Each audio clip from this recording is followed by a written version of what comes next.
गुरु रामपाल जी परमेश्वर जी की जय हो।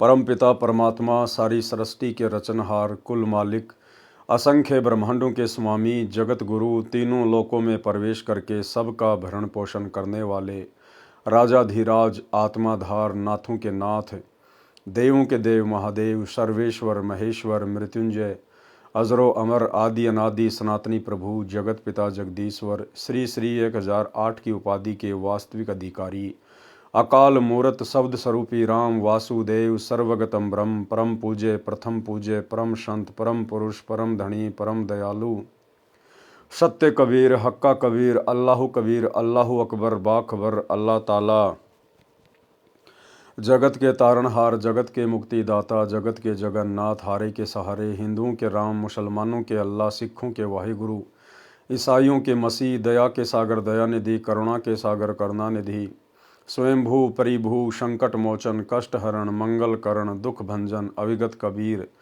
निर्विकार निर्विषम परमात्मा अलय अलेख सतगुरु आदि अनादि सतगुरु असली मर्यादा पुरुषोत्तम असली राम असली कृष्ण असली घनश्याम असली मुरारी राजाओं के राजा महाराजाओं के महाराजा शहंशाहों के शहंशाह सम्राटों के सम्राट भगवानों के भगवान अल्लाहों के अल्लाह प्रभुओं के प्रभु मसीहाओं के मसीह सच्चे वाहिगुरु बाबाओं के बाबा पीरों के पीर सेठों के सेठ जगत सेठ सावड़सा सेठ सर्वगुण संपन्न अनंत कोटि कलाओं के स्वामी अनंत कोटि ब्रह्मांडों के नायक योगियों में महायोगी ध्यानियों में महाध्यानी सिद्धों में परम सिद्ध ज्ञानियों में तत्व ज्ञानी ब्रह्म ज्ञानी महाज्ञानी परम ज्ञानी सर्वश्रेष्ठ ज्ञानी विज्ञानी युवा कबीर समर्थ कबीर असमवात अमित ओजा सच्चे रहनुमा करीम अल्लाह सुभान अल्लाह दुनिया के अंतिम पैगंबर 8 सितंबर 1951 से गांव धनाना जिला सोनीपत हरियाणा भारतवर्ष की पावन भूमि पे पटकट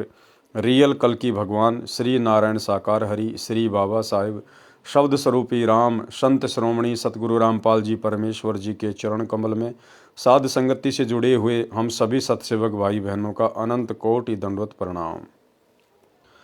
सत्साई भाई और बहनों, दया पूज्य गुरुदेव भगवान की सतगुरु रामपाल जी परमेश्वर जी की जिनके विशेष आशीर्वाद से शुभ आशीर्वाद से आप और हम सभी सतसेवक भाई बहन साध संगति से जुड़कर गुरुदेव के तत्व ज्ञान को आधार बनाकर अपनी आत्मा के कल्याण हेतु भक्ति मार्ग पर दृढ़ता के साथ निरंतर आगे बढ़ रहे हैं। भाई और बहनों, पूज्य गुरुदेव जी के कर कमल से लिखित पवित्र पुस्तक कबीर सागर के सरलार्थ के ऊपर वीडियो बनाने की श्रृंखला जारी है। इस श्रृंखला में आज हमारा ये 51 नंबर का वीडियो है। प्रत्येक वीडियो में गुरुदेव के आशीर्वाद से हमें कुछ न कुछ सीखने को मिलता है।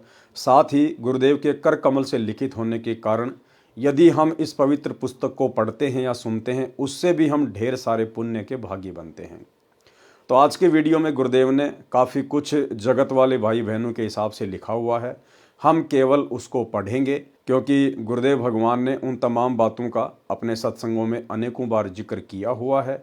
इसलिए आप और हम सभी जो उनके शिष्य हैं, उनके फॉलोवर हैं, वे सारी बातें आप और हमें भली भांति से पता हैं, हम उससे परिचित हैं। इसलिए जगत वाले भाई बहनों के लिए हम इन चीज़ों को पढ़ेंगे। तो चलिए आगे बढ़ते हैं। अध्याय कबीर चरित्र बोध का सारांश। अध्याय कबीर चरित्र बोध का सारांश। कबीर सागर में 38वां अध्याय कबीर चरित्र बोध पृष्ठ 1789 पर है।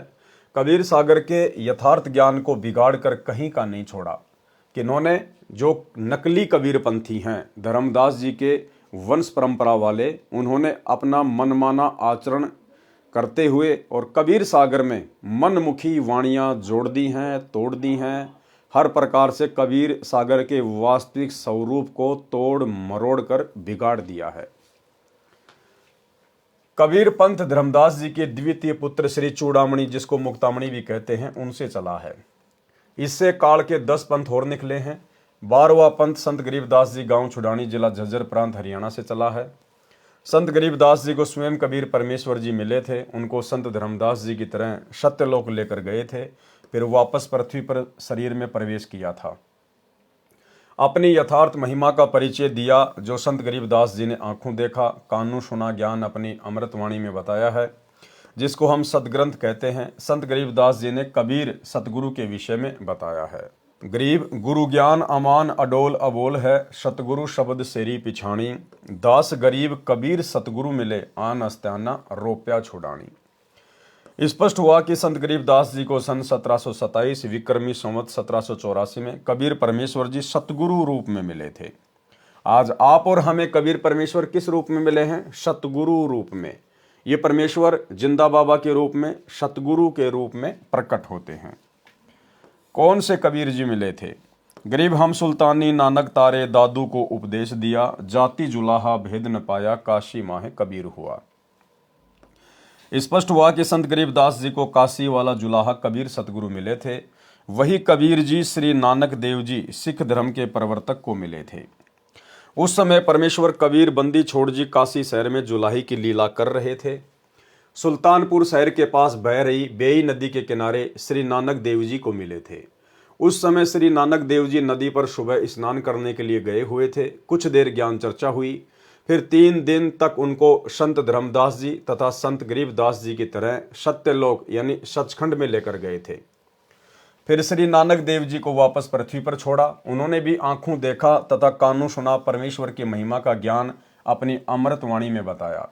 वही परमेश्वर कबीर जी श्री संत दादू दास साहिब जी को मिले थे। उनको भी 3 दिन तक ऊपर सत्यलोक में लेकर गए। वह सतगुरु कबीर जी माघ महीने की शुक्ल पक्ष की एकादशी को विक्रमी संवत 1575 सन 1518 को मगहर नगर से सशरीर सत्यलोक में अपने निज घर में चले गए थे। उस समय कई हजार दर्शक उपस्थित थे तथा मगहर नगर का नवाब बिजली खान पठान तथा काशी शहर का नरेश वीर देव सिंह बघेल भी अपनी अपनी सेना सहित मगहर में उपस्थित थे। उन सब के देखते देखते आकाश में परमात्मा सशरीर गए थे। जब शव के ऊपर की चादर को उठाकर देखा तो शव के आकार में सुगंधित फूल मिले थे। उसके पश्चात विक्रमी संवत 1784 सन 1727 में संत गरीबदास जी को सतलोक से आकर छुड़ानी गांव के जंगल खेतों में मिले थे। उस समय संत गरीबदास जी की आयु 10 वर्ष की थी। संत गरीबदास जी ने कहा है कि गरीब अजब नगर में ले गए मुझको सतगुरु आण, झिलके बिंब अगाध गति सूते चादर ताण। गरीब अलल पंख अनुराग है, सुन मंडल रहें थीर, दास गरीब उधारिया सतगुरु मिले कबीर। गरीब 16 संख पर सतगुरु का तकिया, गगन मंडल के जिंदा, हुक्म हिसाबी हम चल आए, काटन यम का फंदा। भावार्थ, संत गरीबदास जी ने बताया है कि सतगुरु कबीर जी मुझे सतलोक से आकर अजब नगर यानी अद्भुत नगर सत्यलोक में ले गए। वहां हम निश्चिंत होकर सोए, यानी उस परमात्मा तथा उस अमरलोक की महिमा सुनकर मैं निश्चिंत हो गया कि जो सत्य साधना परमेश्वर कबीर जी ने बताई है उससे उस सत्यलोक में चला जाऊंगा, जहां जाकर साधक फिर लौटकर संसार में नहीं आते। वहां पर जीव को वृद्ध अवस्था नहीं होती है, वहां जीव की कभी मृत्यु नहीं होती। इसी कबीर परमेश्वर ने धनी धर्मदास जी बांधवगढ़ वाले का उद्धार किया था। गरीब जिंदा जोगी जगत गुरु, मालिक मुर्शद पीर, दोहों दीन झगड़ा मंड्या, पाया नहीं शरीर। गरीब जमजोरा जहां से डरे, मिटे कर्म के लेख, अदली असल कबीर है, कुल के सतगुरु एक। गरीब ऐसा सतगुरु हम मिला है जिंदा जगदीश, सुन विदेशी मिल गया, छत्र मुकुट है शीस। गरीब सब पदवी के मूल हैं, सकल सिद्धि हैं तीर, दास गरीब सतपुरुष बजो, अवगत कला कबीर। गरीब अनंत कोटि ब्रह्मांड का, एक रति नहीं भार, सतगुरु पुरुष कबीर है, कुल के सिरजनहार। भावार्थ, संत गरीबदास जी ने स्पष्ट कर दिया है कि मुझे सतगुरु रूप में स्वयं सृजनहार मिले थे। जिन्होंने सर्व ब्रह्मांडों की रचना की है वह परमेश्वर कबीर जी हैं, जो काशी शहर भारतवर्ष में जुलाही की लीला करके गए थे। वे सब पदवी के मूल हैं, यानी पूर्ण सतगुरु की पदवी भी उन्हीं के पास है। देखो भाई और बहनों, कितना गहरा पॉइंट है। यानी पूर्ण सतगुरु की पदवी भी उन्हीं के पास है। उन्हीं के पास यानी कबीर जी के पास। यानी पूर्ण सतगुरु कहलाने के अधिकारी भी एकमात्र सृष्टि में कौन है? कबीर जी। अगर उनके अलावा कोई अपने नाम के आगे पीछे सतगुरु लगाता है या उनके फॉलोवर लगाते हैं तो इसका मतलब वे सारे के सारे नकली सतगुरु हैं। स्पष्ट कर दिया कि सतगुरु की उपाधि भी कबीर परमात्मा ही लगा सकता है। तो भाई और बहनों, यदि आज हम अपने पूज्य गुरुदेव जी को सतगुरु कहकर संबोधित कर रहे हैं। सतगुरु रामपाल जी महाराज की जय, सतगुरु रामपाल जी भगवान की जय। तो आप और हमें सतगुरु की पदवी और सतगुरु की परिभाषा से भी परिचित हो जाना चाहिए। अगर हम अपने पूज्य गुरुदेव सतगुरु रामपाल जी के नाम से पहले सतगुरु शब्द का इस्तेमाल कर रहे हैं, तो आप भाई बहनों को यह ज्ञान होना चाहिए कि सतगुरु की उपाधि केवल कबीर परमेश्वर के लिए है और किसी के लिए नहीं। और हम बारंबार अपने गुरुदेव को सतगुरु कहते हैं। अगर ये सतगुरु की पदवी पूज्य गुरुदेव जी के लिए ना होती तो परमेश्वर हमें कब के मना कर चुके होते कि बच्चों ये सतगुरु की उपाधि तो कबीर जी के लिए है और मैं तो कबीर जी का भेजा हुआ नौकर हूं, उनका दास हूं, उनका गुलाम हूं। तो बच्चों ये सतगुरु की उपाधि मेरे लिए मत लगाया करो। लेकिन कभी भी गुरुदेव ने हमें मना नहीं किया। इसका मतलब हमारे गुरुदेव स्वयं कबीर परमेश्वर हैं, कबीर परमात्मा हैं। इसलिए हम सत्सेवक भाई बहन अपने गुरुदेव की सतगुरु के रूप में, कबीर जी के रूप में पहचान करके और 8 सितंबर के दिन उनका जन्मदिन नहीं मनाते, केवल उनका सतगुरु प्रकट दिवस मनाते हैं। क्योंकि सतगुरु की उपाधि केवल कबीर जी लगा सकते हैं और अगर हमारे गुरुदेव लगा रहे हैं तो हमारे गुरुदेव कौन हुए? कबीर जी। तो कबीर जी भला फिर माँ के गर्भ से जन्म लेकर कैसे आएगा? इसलिए हम सत्सेवक भाई बहन अपने गुरुदेव को सच्चा सतगुरु मानते हैं, कबीर परमात्मा मानते हैं, इसलिए हम उनका प्रकट दिवस मनाते हैं। और जितने भी सतलोक आश्रम हैं उनसे जुड़े हुए भाई बहन अपने गुरुदेव को कहते तो सतगुरु हैं लेकिन उनको मानते नहीं हैं। वो तो सतगुरु यानी कबीर जी एक दाढ़ी मूंछ वाली उस नकली फोटो को मानते हैं। इसीलिए तो प्रतिवर्ष 8 सितंबर को अपने गुरुदेव का इन सतलोक आश्रमों में जन्मदिन मनाते हैं। तो भाइयों और बहनों, आप और हमें दृढ़ विश्वास हो जाना चाहिए कि धरती पर एकमात्र कबीर यदि वर्तमान में कोई है तो सतगुरु रामपाल जी हैं। यानी पूर्ण सतगुरु की पदवी भी उन्हीं के पास है, पूर्ण कवि की पदवी भी उन्हीं के पास है, पूर्ण परमात्मा का पद यानी पदवी भी उन्हीं के पास है, सर्व सिद्धियां भी उन्हीं के पास हैं। वे स्वयं सत्य पुरुष कबीर जी हैं, उनकी भक्ति करो। श्री नानक देव जी ने भी कहा है कि फाई सूरत मलुकी भेष ई ठगवाड़ा ठगी देश खरा सियाणा बहुते बार धानक रूप रहा करतार। गुरु ग्रंथ साहिब पृष्ठ नंबर 24 पर लिखा हुआ है। गुरु ग्रंथ साहिब पृष्ठ 721 पर कहा है कि एक अरज गुप्तम पेश तोदर कून करतार हक्का कबीर करीम तू बे ए परवरदिगार नानक बोगोयद जन तूरा तेरे चाकरा पखाक। गुरु ग्रंथ साहिब पृष्ठ 731 पर कहा है कि नीच जाति परदेसी मेरा खिन आवे तिल जावे जाकी संगत नानक रहंदा क्यों कर मोंडा पावे। भावार्थ श्री नानक देव जी ने स्पष्ट कर दिया है कि जो धानक यानी जुलाहा कबीर है वही करतार यानी सृष्टि का रचनहार परवरदिगार यानी पालन करता है। वह नीच जाति वाला कभी तो ऊपर शतलोक में चला जाता है, कभी यहाँ पृथ्वी पर विचर रहा होता है। वह बहुत बुद्धिमान है, उसका बहुत भार है यानी समर्थ है। इस कारण से सबसे गुरु भारी है। गुरु माने वजनी भारी भी होता है, गुरु माने बड़ा तथा मार्गदर्शक अर्थ भी होता है। श्री संत दादू दास जी को भी परमेश्वर कबीर जी मिले थे। उन्होंने भी कहा है कि जिसने मुझे निज नाम वास्तविक भक्ति मंत्र दिया है वह मेरा गुरु है, वही सृजनहार है, अन्य कोई नहीं है। जिन मोको निज नाम दिया सोई सतगुरु हमार दादू दूसरा कोई नहीं कबीर सृजनहार। संत धर्मदास जी बांधवगढ़ वाले ने भी कहा है, ज्ञान प्रकाश बोध पृष्ठ 57 481 से 59 483 पर प्रमाण है। धर्मदास जी ने बहुत हट किया कि हे सतगुरु मुझे वह सतलोक दिखा दो जिसकी महिमा आपने बताई है, तथा मुझे उस सत्य पुरुष के दर्शन करा दो जिसने आपको नीचे भेजा है, जो सर्व की उत्पत्ति करता है। परमेश्वर कबीर जी ने धर्मदास जी को बहुत समझाया कि आप ये हट क्यों कर रहे हो, मैं जैसी साधना बताऊं वैसा करते रहो। जब शरीर त्याग कर जाओगे तो उस लोक तथा सत्य पुरुष को देख लेना। लेकिन धर्मदास जी ने बहुत अधिक विनय की कि हे प्रभु मैं आपके निहोरे निकालता हूं, यानी आपसे बार बार विनय कर रहा हूं, मुझे पुरुष के दर्शन कराओ। हो प्रभु चिंत्यागण करूं मोरा, पुरुष दर्श कराओ करूं निहोरा। परमेश्वर कबीर जी ने कहा है कि धर्मदास ये हट का करहूं, मानहूं शब्द शीस पर धरहूं। हमारा नाम गहे पुरुष पर जय है, बिना नाम वहां जान न पह है। परमेश्वर कबीर जी ने कहा कि हे धर्मदास, ये हट क्यों कर रहे हो? आप हमारे से दीक्षा लो, दीक्षा मंत्र लिए बिना वहां जाया नहीं जा सकता। धर्मदास जी ने कहा कि हे प्रभु, आपके ज्ञान के आप ही साक्षी हैं, किसी अन्य ने यह भेद बताया नहीं, इसलिए परमेश्वर का दर्शन करने से सब संशय समाप्त हो जाएंगे, अन्यथा दिल में रेख यानी शंका बनी रहेगी। धर्मदास चित बहुत सकाने, चरण टेकी बहुत बिनती ठाने। हो प्रभु सत्य कहो तोई पाई, तुम ते कछू दुचिताई नाही। हो प्रभु बरणयु जो लोक की शोभा, ताते आही मोर मन लोभा।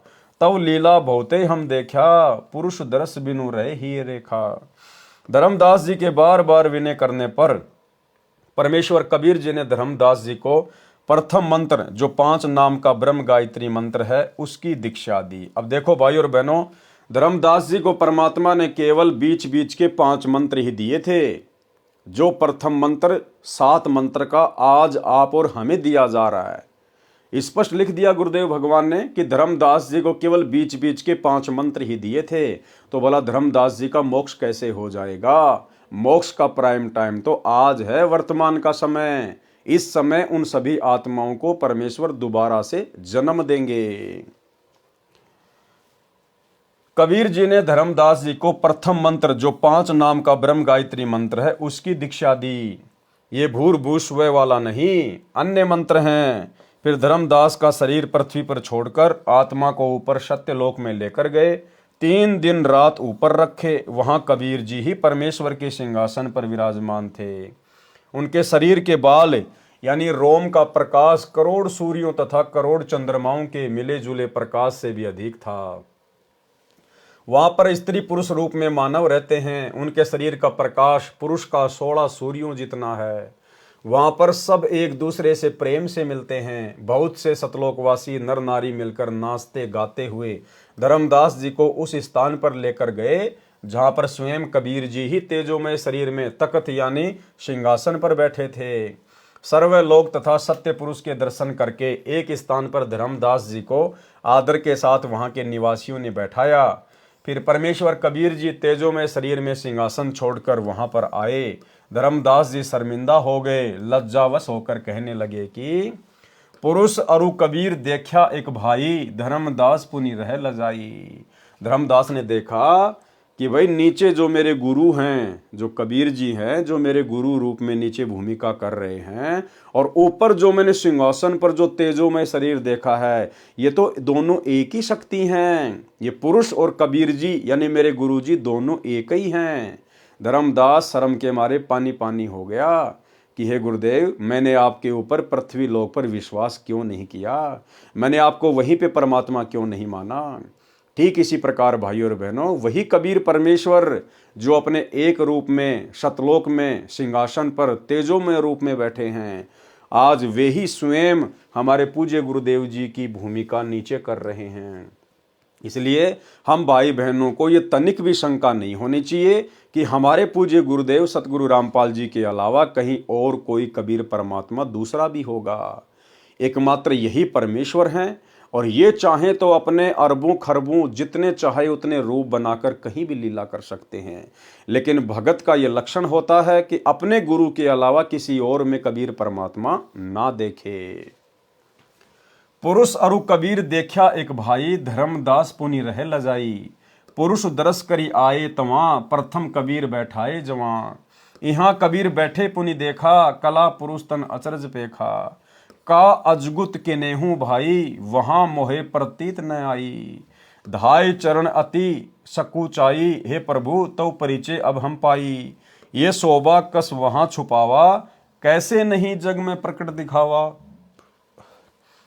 भावार्थ, जब धर्मदास जी ने परमेश्वर को सतलोक में अपने वास्तविक सत्य पुरुष रूप में देखा तो कहा कि मेरे को अब आपका वास्तविक परिचय हुआ है। आप सत्य पुरुष स्वयं ही संसार में कबीर दास कहलाते हो। आपने यह वास्तविक शोभा नीचे पृथ्वी पर क्यों छुपा रखी है? तब परमेश्वर ने कहा कि यदि मैं इसी प्रकाश युक्त शरीर से संसार में चला जाऊं तो काल निरंजन विकल यानी परेशान हो जाएगा। सब जीव मेरे से लगन लगाएंगे, ये मैं नहीं करूंगा, क्योंकि जब तक जीव को ज्ञान नहीं होगा और उसकी भक्ति की शक्ति पूरी नहीं होगी तब तक सत्य लोक में स्थायी निवास नहीं मिल सकता। धर्मदास जी को परमेश्वर ने कहा कि जब मैं नीचे सतगुरु रूप में जाता हूं, अपने आप को छुपा के लीला करता हूं, तो इसके दो कारण हैं। सबसे पहला कारण तो ये, यदि इस काल को इस बात का पता चल जाए कि ये वही कबीर परमात्मा है जिसने मुझे सत्यलोक से निकाला था, तो इसका कलेजा फट जाएगा, इसका कलेजा। और दूसरा, यदि मैं वहाँ अपने वास्तविक रूप में चला जाऊं तो सारे जीव मेरे पीछे पड़ जाएंगे, मेरे ज्ञान को कोई सुनेगा ही नहीं, कोई मानेगा ही नहीं। जैसे भाई और बहनों, आजकल ये पर्चियाँ निकालने वाले बाबा, दुनिया भर के लोग वहाँ पर जा रहे हैं। ना कोई ज्ञान है, ना कोई समाधान है, ना कोई भक्ति मार्ग है, बस खाली चमत्कार के पीछे लगे हुए हैं। तो परमेश्वर को इस बात का पता था कि यदि मैं वहाँ जाकर कोई ऐसा प्रत्यक्ष चमत्कार करूँगा या अन्य अपना कोई विशेष रूप दिखा दूंगा या तेजोमय रूप में चला जाऊंगा तो सारे जीव मेरे पीछे पड़ जाएंगे और वो ज्ञान से परिचित नहीं हो पाएंगे, मुझे ज्ञान को आधार बनाकर नहीं समझ पाएंगे। और अगर ज्ञान आधार से मेरी पहचान नहीं हुई तो वो कभी भी सतलोक जाने और यहाँ रहने के योग्य नहीं बन सकते।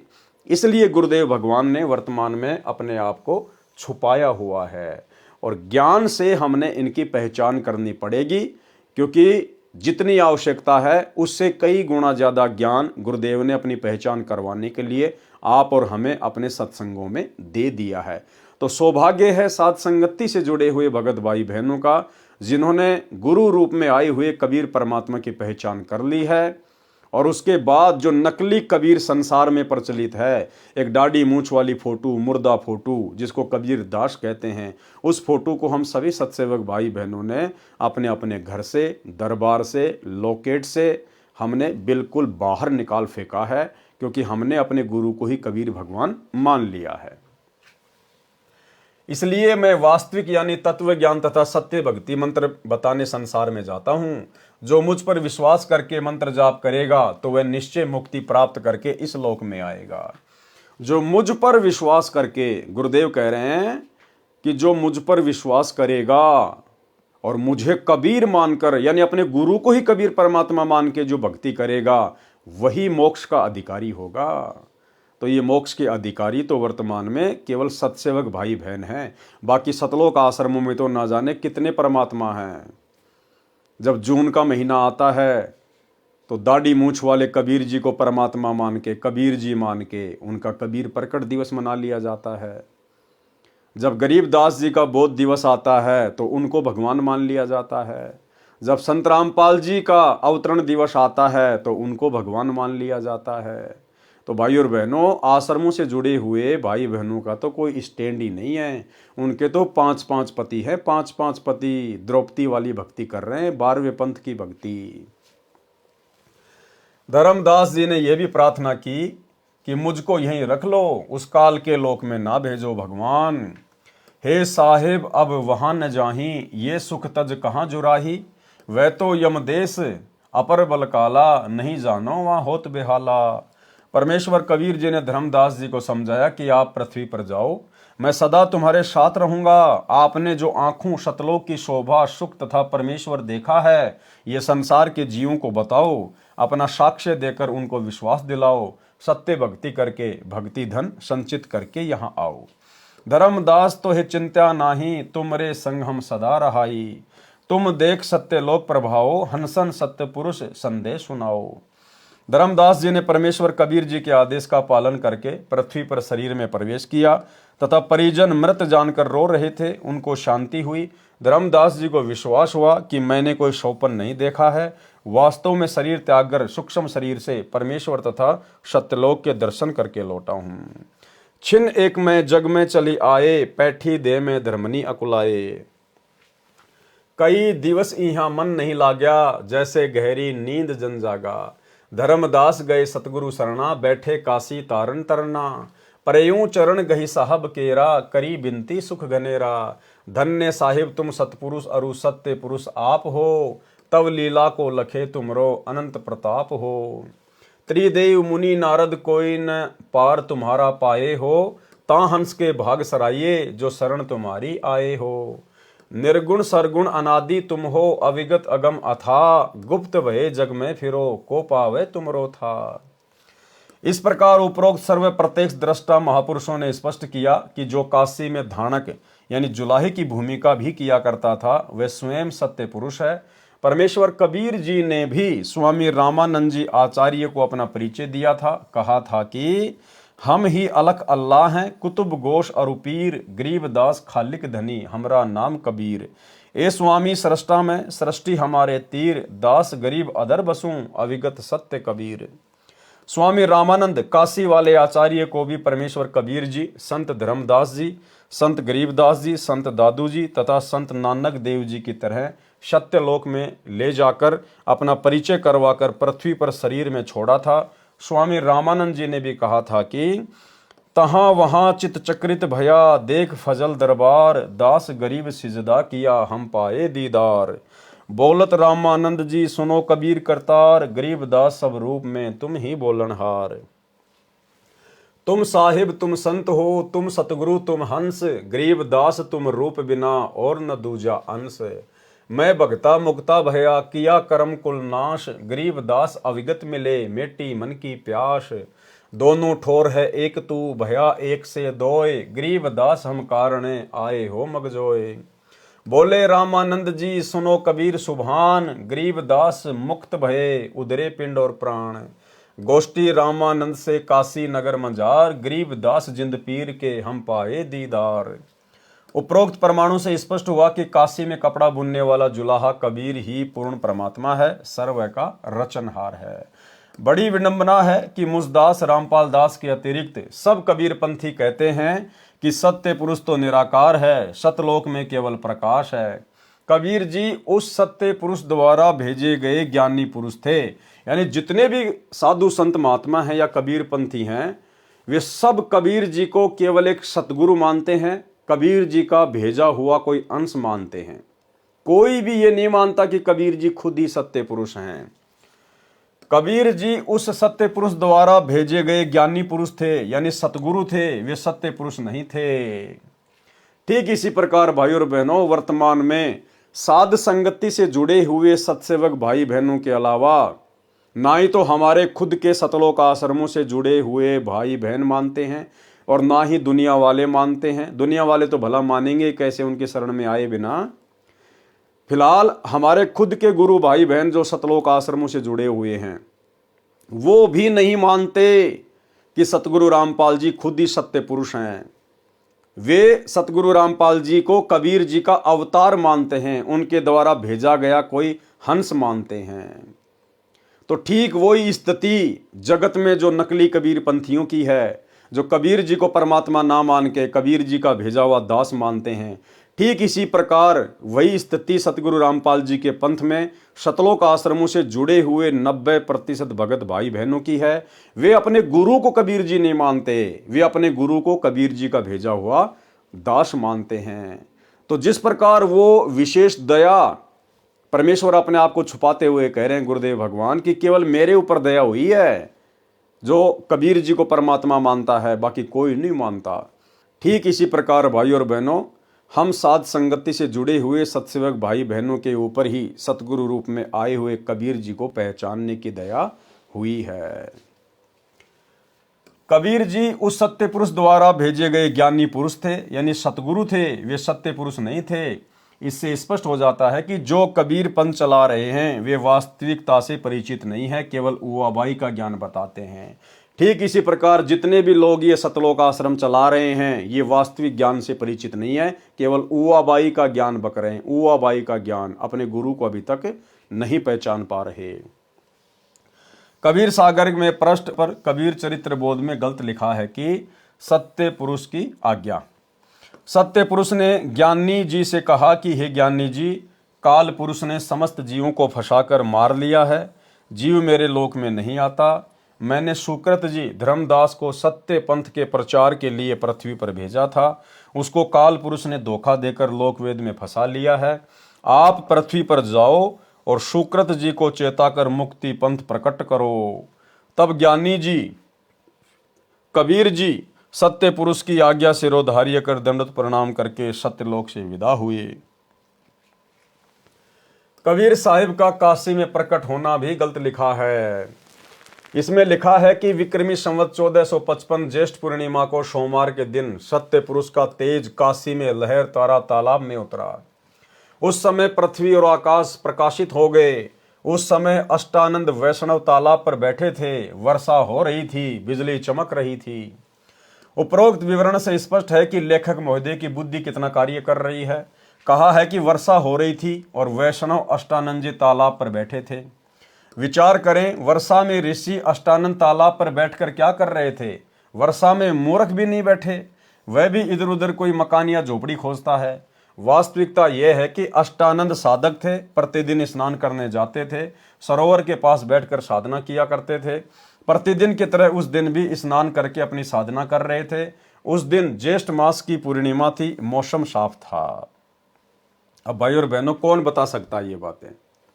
नकली कबीर पंथियों ने तो उबाई बक दी कि जब कबीर जी काशी में लहर तारा तालाब पर प्रकट हुए तो बरसात हो रही थी।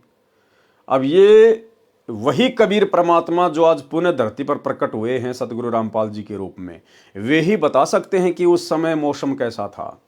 तो गुरुदेव भगवान अपने कर कमल से लिख रहे हैं कि उस दिन मौसम साफ था, कोई बरसात वगैरह नहीं हो रही थी।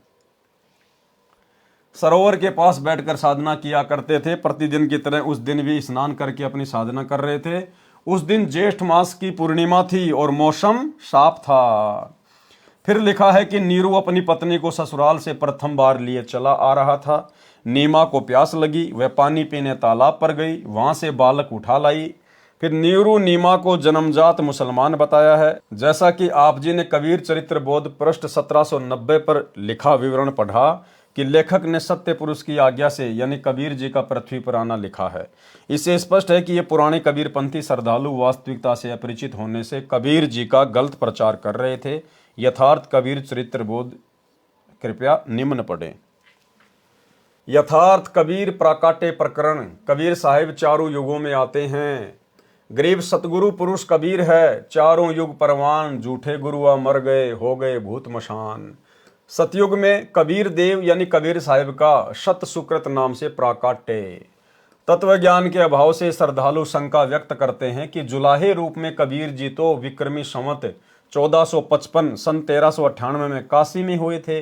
वेदों में कबीर देव यही काशी वाला जुलाहा धाणक कैसे पूर्ण परमात्मा हो सकता है।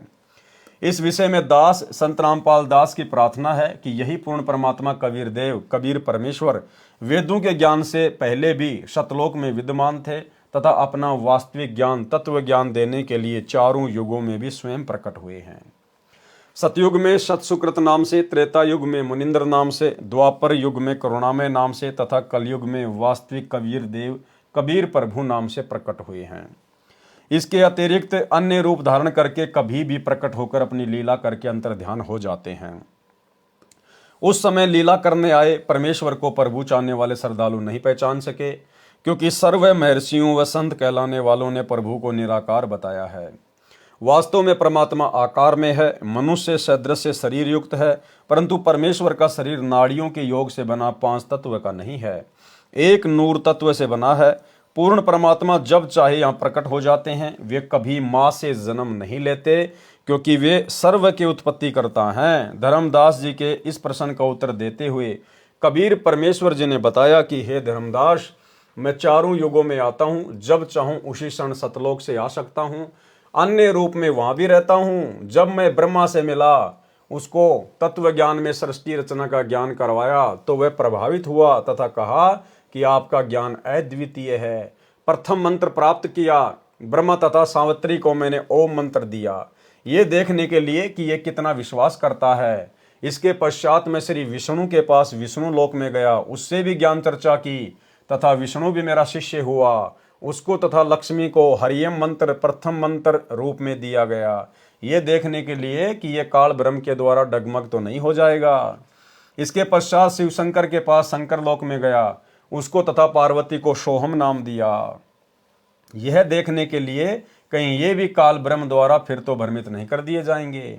उसके पश्चात अन्य ऋषियों मनु आदि से ज्ञान चर्चा की, परंतु मनु आदि ऋषियों ने काल प्रभाव के कारण मेरे ज्ञान पर विश्वास नहीं किया। मेरे को उल्टा ज्ञान देने वाला वामदेव उर्फ नाम से पुकारने लगे, जबकि पृथ्वी पर मेरा नाम सतयुग में सत सुकृत था। कुछ दिनों पश्चात मैं फिर से ब्रह्मा के पास गया। ब्रह्मा से ज्ञान चर्चा करनी चाहिए, तो ब्रह्मा जी ने अरुचि दिखाई, क्योंकि जब काल ब्रह्म ने देखा कि मेरे ज्येष्ठ पुत्र ब्रह्मा को तत्व ज्ञान से परिचित किया जा रहा है, उसने सोचा यदि मेरा पुत्र तत्व ज्ञान से परिचित हो गया तो मेरे से घृणा करेगा तथा जीव उत्पत्ति नहीं हो पाएगी। मेरा उदर कैसे भरेगा, क्योंकि काल ब्रह्म को 1,00,000 मानव शरीरधारी जीवों को प्रतिदिन खाने का श्राप लगा है।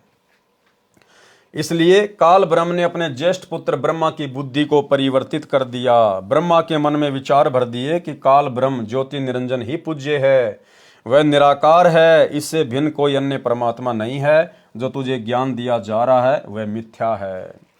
अब भाई और बहनों, तत्व ज्ञान क्या कहता है? क्योंकि गुरुदेव भगवान हमें कहते हैं कि तत्व भेद एक न्यारा रे साधु भाई, तत्व भेद एक न्यारा। एक होता है तत्व ज्ञान और एक होता है तत्व भेद।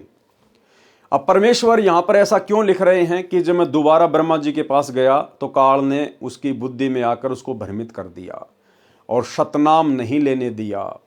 उसने मेरी बातों के ऊपर विश्वास नहीं किया। भाई और बहनों, असल में जिस समय कबीर परमात्मा दोबारा सतनाम देने के लिए ब्रह्मा जी के पास गए थे, या विष्णु के पास या शंकर के पास, और उन्होंने जो अरुचि दिखाई थी, वो अरुचि कबीर परमेश्वर की प्रेरणा थी। कबीर भगवान की प्रेरणा से उन्होंने सतनाम लेने में रुचि नहीं दिखाई, क्योंकि परमात्मा ने ब्रह्मा विष्णु महेश के माध्यम से इस काल के डमडमे को भी चलाना है। अन्यथा भगवान किसी को ज्ञान समझाए, और भगवान यदि चाहे कि मैं इस आत्मा को मेरा ज्ञान समझा के सतलोक लेके जाना चाहता हूं, भला फिर काल की क्या औकात है जो उस आत्मा को डगमग कर दे? अरे काल ने ब्रह्मा विष्णु महेश को तो सतनाम नहीं लेने दिया, उनको डगमग कर दिया। और आप और हमें काल डगमग नहीं कर पा रहा। आप और हमें सतनाम भी मिल गया, सार नाम भी ले रहे हैं, सार शब्द भी ले रहे हैं। तो विचार करो, यदि काल ब्रह्मा विष्णु महेश जैसी पावर को डगमग कर सकता है, तो आप और हम इस पृथ्वी लोक के 2 कोटि के जीवों की क्या औकात है जो हम गुरुदेव के ज्ञान को स्वीकार कर लें, जो हम गुरुदेव से सतनाम ले लें, गुरुदेव से सार नाम ले लें? तो ये कबीर परमात्मा सतगुरु रामपाल जी खुद नहीं चाहते थे कि ब्रह्मा विष्णु महेश सतनाम लें। अन्यथा परमात्मा चाहे और जीव ना ले, काल की इतनी औकात है जो भ्रमित कर देगा परमात्मा के अंश को। लेकिन ये 21 ब्रह्मांड की सृष्टि भी यही कबीर परमात्मा सतगुरु रामपाल जी ही एक मैनेजमेंट के माध्यम से, एक सिस्टम के माध्यम से चला रहे हैं। और ये 21 ब्रह्मांड का राज्य कबीर परमात्मा ने ही काल को दिया है, और कबीर परमात्मा ही इस 21 ब्रह्मांड के सिस्टम को चला रहे हैं। तो परमेश्वर ने केवल उनको एक एक नाम ही देना था, क्योंकि ब्रह्मा विष्णु महेश इस भक्ति रूपी पेड़ की टहनियां हैं, और परमेश्वर उनको एक एक मंत्र जाके दे के आ गए। और नीचे आकर परमात्मा ने फिर प्रथम मंत्र के माध्यम से वही मंत्र हमारे को दे दिए। तो जैसे ही हम उन मंत्रों का मर्यादा में रह के जाप करेंगे, तो हमारा तो ब्लूटूथ परमात्मा ने ऑन कर दिया, और हमारे से पहले परमात्मा ने उनका ब्लूटूथ ऑन कर दिया। जब हम उसी मंत्र का जाप करेंगे तो वो तुरंत प्रभावित होंगे। तो टहनियों से तो फिर फल लगते हैं, ब्रह्मा विष्णु में इसके माध्यम से तो गुरुदेव हमें यहाँ की सांसारिक सुविधा उपलब्ध करवाएंगे। इसलिए परमात्मा ने केवल उनको एक एक मंत्र तक ही सीमित रखना था। अन्यथा सारी सृष्टि का मालिक कबीर भगवान सतगुरु रामपाल जी चाहे और काल बीच में रोड़ा अटका दे, कभी नहीं अटका सकता। इसलिए ब्रह्मा विष्णु महेश को केवल परमात्मा ने एक एक मंत्र ही देकर छोड़ना था, उनको सतनाम की दीक्षा नहीं देनी थी। इसलिए काल ब्रह्म ने अपने ज्येष्ठ पुत्र ब्रह्मा की बुद्धि को परिवर्तित कर दिया। ब्रह्मा के मन में विचार भर दिए कि काल ब्रह्म ज्योति निरंजन ही पूज्य है, वह निराकार है, इससे भिन्न कोई अन्य परमात्मा नहीं है। जो तुझे ज्ञान दिया जा रहा है वह मिथ्या है। ये अग्नि ऋषि जो तेरे पास आया है वह अज्ञानी है, इसकी बातों में नहीं आना। हे धर्मदास, ब्रह्मा ने काल ब्रह्म के प्रभाव से प्रभावित होकर मेरे ज्ञान को ग्रहण नहीं किया, तथा हे ऋषिवर, जो ज्ञान आप बता रहे हो यह अप्रमाणित है, इसलिए विश्वास के योग्य नहीं है। वेदों में केवल एक परमात्मा की पूजा का विधान है, उसका केवल एक ओम ही जाप करने का है। मुझे पूर्ण ज्ञान है, मुझे आपका ज्ञान अस्वीकार्य है। हे धर्मदास, मैंने बहुत कोशिश की ब्रह्मा को समझाने की तथा बताया कि वेद ज्ञान दाता ब्रह्म किसी अन्य पूर्ण ब्रह्म के विषय में कह रहा है। उसकी प्राप्ति के लिए तथा उसके विषय में तत्व से जानने के लिए किसी तत्वदर्शी संत धीरणाम की खोज करो, फिर उनसे वह तत्व ज्ञान सुनो। प्रमाण यजुर्वेद अध्याय 40 मंत्र 10 व 13 में स्पष्ट वर्ण है तथा गीता अध्याय 4 श्लोक 34 में भी स्पष्ट कहा है। परमाणु को देखकर भी काल ब्रह्म के अति प्रभाव के कारण ब्रह्मा ने मेरे विचारों में रुचि नहीं ली। मैंने जान लिया कि ब्रह्मा को काल ने भ्रमित कर दिया है, इसलिए विष्णु जी ने भी अरुचि की तो मैं वहां से शिव शंकर के पास गया। यही स्थिति शिव की देखकर मैं नीचे पृथ्वी लोक में आया। वर्तमान में चल रही चतुर्युगी के प्रथम सतयुग में मैंने परमेश्वर कबीर जी ने एक सरोवर में कमल के फूल पर शिशु रूप धारण किया। एक ब्राह्मण दंपत्ति निसंतान था। वह विद्याधर नामक ब्राह्मण अपनी पत्नी दीपिका के साथ अपनी ससुराल से आ रहा था। उनकी आधी आयु बीत चुकी थी, कोई संतान नहीं थी। दीपिका को अपने पिता के घर पर कुछ औरतों ने हमदर्दी जताते हुए कई बार कहा था कि संतान बिना स्त्री का कोई सम्मान नहीं करता। अब ये विद्याधर नाम का ब्राह्मण सतयुग में कौन था भाई और बहनों? जो ब्राह्मण कुल में था और जिसने कबीर परमात्मा का सतसुकृत नाम रखा था और अपने पुत्र की तरह पालन पोषण किया था। 650 साल पहले जो पंडित रामानंद जी थे वही सतयुग में विद्याधर नाम के ब्राह्मण थे। आगे गुरुदेव बता रहे हैं, एक संतान तो होनी चाहिए। इन बातों को याद करके दीपिका रो रही थी। और ये दीपिका कौन थी भाई और बहनों? सतयुग में जिसने कबीर परमात्मा का पालन पोषण किया था 650 साल पहले कमाली, ये जो कमाली की जो आत्मा थी वो सतयुग में दीपिका नाम की ब्राह्मणी थी तथा शुभ की लेकर अपने इष्ट शिव जी से संतान की प्रार्थना कर रही थी। विचार कर रही थी कि वह वृद्ध अवस्था में हमारी उंगली पकड़ने वाला भी नहीं है, वह समय कैसे बीतेगा। इतने में एक सरोवर दिखाई दिया, प्यास लगी थी। वे सरोवर पर विश्राम हेतु रुके। वहां एक नवजात शिशु को कमल के फूल पर प्राप्त करके अति प्रसन्न हुए। उसे परमेश्वर शिव की कृपा से प्राप्त जानकर घर ले आए। एक अन्य ब्राह्मण से नाम रखवाया, उसने मेरा नाम सतसुकृत रखा। मेरी प्रेरणा से कंवारी गायों ने दूध देना प्रारंभ किया। उनके दूध से मेरी परवरिश की लीला हुई। गुरुकुल में शिक्षा की लीला की। ऋषि जी जो वेद मंत्र भूल जाते थे तो मैं खड़ा होकर पूरा करता था। ऋषि जी वेद मंत्रों का गलत अर्थ करते, मैं विरोध करता। इस कारण से मुझे गुरुकुल से निकाल दिया। सतयुग में परमात्मा ने एक ब्राह्मण दंपत्ति के माध्यम से अपनी परिवरिश की लीला पूरी करवाई। उस ब्राह्मण दंपत्ति ने परमेश्वर को पढ़ाई के लिए गुरुकुल में भेज दिया, क्योंकि ब्राह्मणों के बच्चों को गुरुकुल में एडमिशन दिया जाता था। अब वहां पर जो ब्राह्मण जो गुरु थे वो जो वेदों का गलत अर्थ करके बताया करते, तो कबीर परमात्मा बाल रूप में तुरंत खड़े होके पंडितों को बताया करते कि पंडित जी इसका अर्थ ऐसा नहीं है। या अन्य जो साथी लोग थे जो वेद मंत्रों का गलत अर्थ करते तो वे उनको भी समझाया करते थे।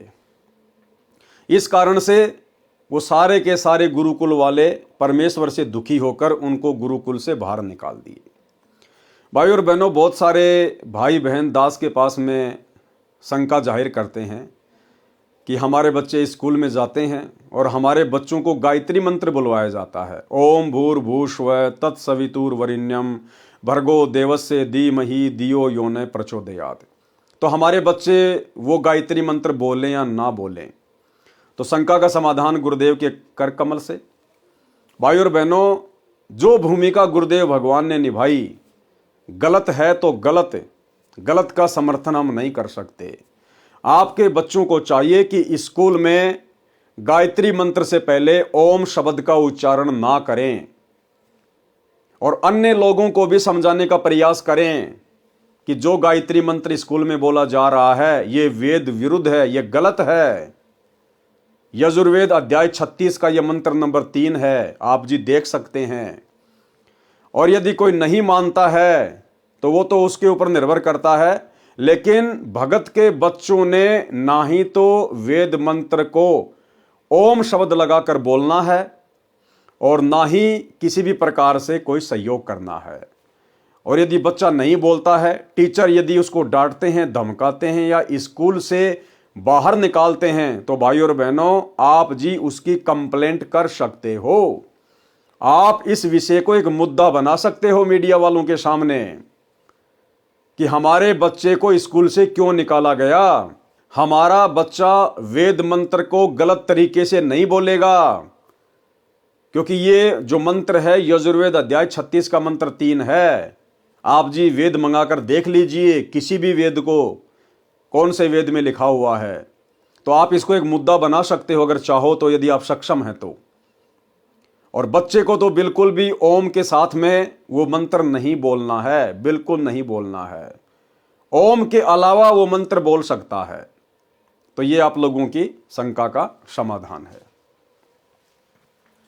पृथ्वी पर घूमकर मैंने बहुत से ऋषियों से ज्ञान चर्चा की, परंतु शास्त्र विरुद्ध ज्ञान पर आधारित होने के कारण किसी भी ऋषि महर्षि ने ज्ञान सुनने की चेष्टा ही नहीं की।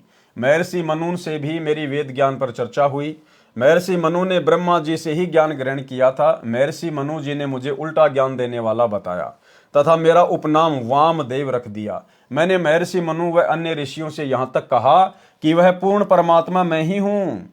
उन्होंने मेरा उपास किया तथा कहा आप यहाँ हैं तो आपका सतलोक तो आपके बिना सुनसान पड़ा होगा। वहां सतलोक में जाने का क्या लाभ, वहां गए प्राणी तो अनाथ हैं। मैंने कहा मैं ऊपर भी विराजमान हूं। तब मनु जी सहित सर्व ऋषियों ने ठाका लगाकर कहा कि फिर तो आपका नाम वामदेव उचित है। वामदेव का अर्थ है कि 2 स्थानों पर निवास करने वाला भी है। वाम अक्सर 2 का बोधक है। इस प्रकार उन ज्ञानहीन व्यक्तियों ने मेरे तत्व ज्ञान को ग्रहण नहीं किया। वामदेव का प्रमाण शिव पुराण पृष्ठ 606 607 कैलाश संहिता प्रथम अध्याय में है। बहुत से प्रयत्न करने पर कुछ पुण्यात्माओं ने मेरा उपदेश ग्रहण किया। मैंने सौसों वेद कबीर वाणी की रचना की, जिसकी काल द्वारा प्रेरित ज्ञानहीन ऋषियों ने बहुत निंदा की तथा जनता से इसे न पढ़ने का आग्रह किया। सतयुग के प्राणी मुझे केवल एक अच्छा कवि ही मानते थे। इस कारण से सतयुग में बहुत ही कम जीवों ने मेरी शरण ग्रहण की। सतयुग में मानव की आयु 1,00,000 वर्ष से प्रारंभ होती है तथा सतयुग के अंत में 10,000 वर्ष रह जाती है। सतयुग में बहुत ही पुण्यकर्मी प्राणी जन्म लेते हैं। सतयुग में स्त्री विधवा नहीं होती, पिता से पहले पुत्र की मृत्यु नहीं होती, आपसी भाईचारा बहुत अच्छा होता है, चोरी जारी अन्य बुराइयां नाम मात्र में ही होती हैं तथा शराब मांस तंबाकू आदि का सेवन सतयुग के आदि में प्राणी नहीं करते।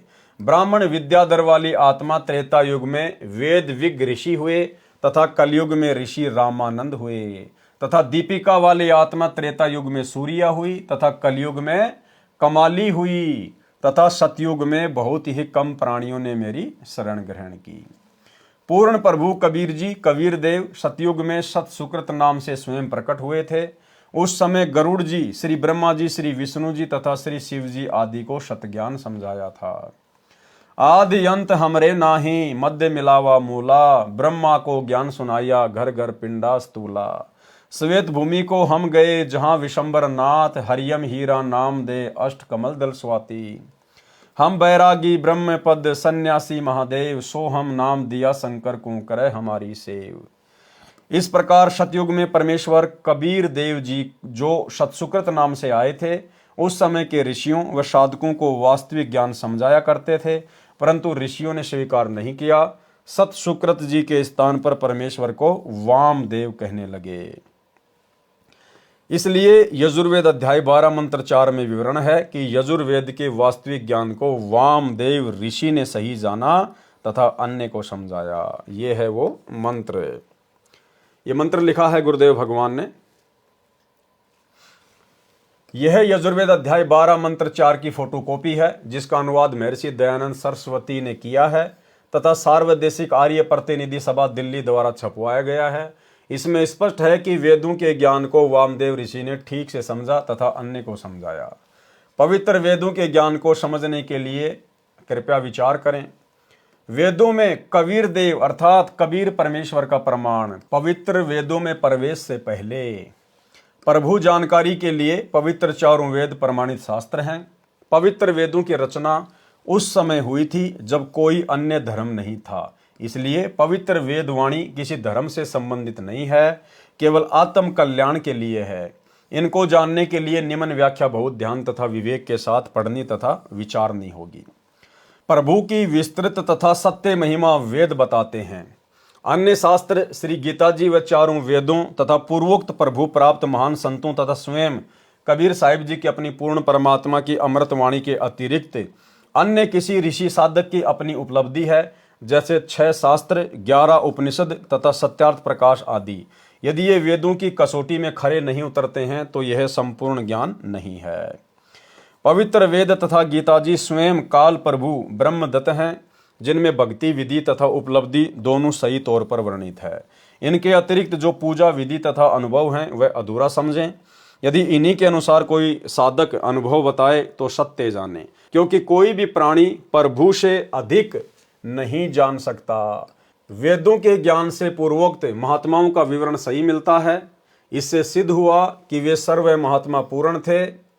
पूर्ण परमात्मा का साक्षात्कार हुआ है तथा बताया है वह परमात्मा कबीर साहिब कबीर देव है। वही ज्ञान चारों पवित्र वेद तथा पवित्र गीता जी भी बताते हैं।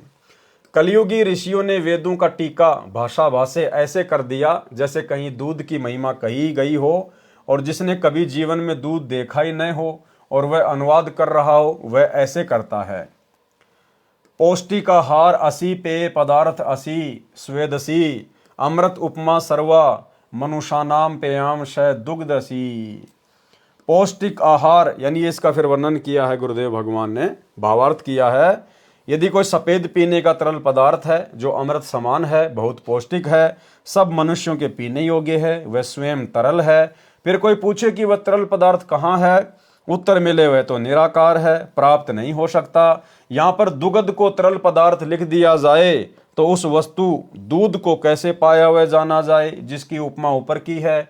यहाँ पर दुग्ध को दूध लिखना था, जिससे पता चले कि वह पौष्टिक आहार दूध है। फिर व्यक्ति दूध नाम से उसे प्राप्त कर सकता है। विचार, यदि कोई कहे दुग्ध को दूध कैसे लिख दिया, यह तो वाद विवाद का प्रत्यक्ष प्रमाण ही हो सकता है। जैसे दुग्ध का दूध अर्थ गलत नहीं है, भाषा भिन्न होने से हिंदी में दूध तथा क्षेत्रीय भाषा में दूधू लिखना भी संस्कृत भाषा में लिखे दुग्ध का ही बोध है। जैसे पलवल शहर के आसपास के ग्रामीण परवर कहते हैं। यदि कोई कहे कि परवर को पलवल कैसे सिद्ध कर दिया, मैं नहीं मानता, यह तो व्यर्थ का वाद विवाद है। ठीक इसी प्रकार कोई कहे कि कबीर देव को कबीर परमेश्वर कैसे सिद्ध कर दिया, यह तो व्यर्थ का वाद विवाद ही है। जैसे यजुर्वेद है, यह एक धार्मिक पवित्र पुस्तक है जिसमें प्रभु की यज्ञ स्तुतियों की ऋचाएं लिखी हैं तथा प्रभु कैसा है, कैसे पाया जाता है, सब विस्तृत वर्णन है। अब पवित्र यजुर्वेद की महिमा कहें कि प्रभु की यज्ञ स्तुतियों की ऋचाओं का भंडार है, बहुत अच्छी विधि वर्णित है, एक अनमोल जानकारी है। और यह लिखे नहीं कि वह यजुर्वेद है, अपितु यजुर्वेद का अर्थ लिख दे कि यज्ञ स्तुतियों का ज्ञान है, तो उस वस्तु पवित्र पुस्तक को कैसे पाया जा सके। उसके लिए लिखना होगा कि वह पवित्र पुस्तक यजुर्वेद है जिसमें यज्ञ ऋचाएं हैं। अब यजुर्वेद की संधि विच्छेद करके लिखें, यजुर प्लस वेद भी वही पवित्र पुस्तक यजुर्वेद का ही बोध है। यजु प्लस वेद भी वही पुस्तक यजुर्वेद का ही बोध है जिसमें यज्ञ स्तुतियों की ऋचाएं हैं। उस धार्मिक पुस्तक को यजुर्वेद कहते हैं। ठीक इसी प्रकार चारों पवित्र वेदों में लिखा है कि वह कबीर देव कबीर परमेश्वर है, जो सर्वशक्तिमान जगत पिता, सर्वसृष्टि रचनहार, कुल मालिक तथा पाप विनाशक व काल की कारागार से छुटवाने वाला अर्थात बंदी छोड़ है। इसको कबीर प्लस देव लिखें तो भी कबीर परमेश्वर का बोध है, कवि प्लस देव लिखें तो भी कबीर परमेश्वर अर्थात कबीर प्रभु का ही बोध होता है। इसलिए कबीर देव उसी कबीर साहिब का ही बोध करवाता है। सर्वशक्तिमान अजर अमर सर्व ब्रह्मांडों का रचनहार कुल मालिक है, क्योंकि पूर्वोक्त प्रभु प्राप्त संतों ने अपनी अपनी मातृभाषा में कबीर को कबीर बोला है तथा वेद को वेद बोला है। इसलिए व और ब में अंतर हो जाने पर भी पवित्र शास्त्र वेद का ही बोध है। विचार, जैसे कोई अंग्रेजी भाषा में लिखे कि God Kabir, Kabir is almighty, इसका हिंदी अनुवाद करके लिखे कबीर या कबीर परमेश्वर सर्वशक्तिमान है।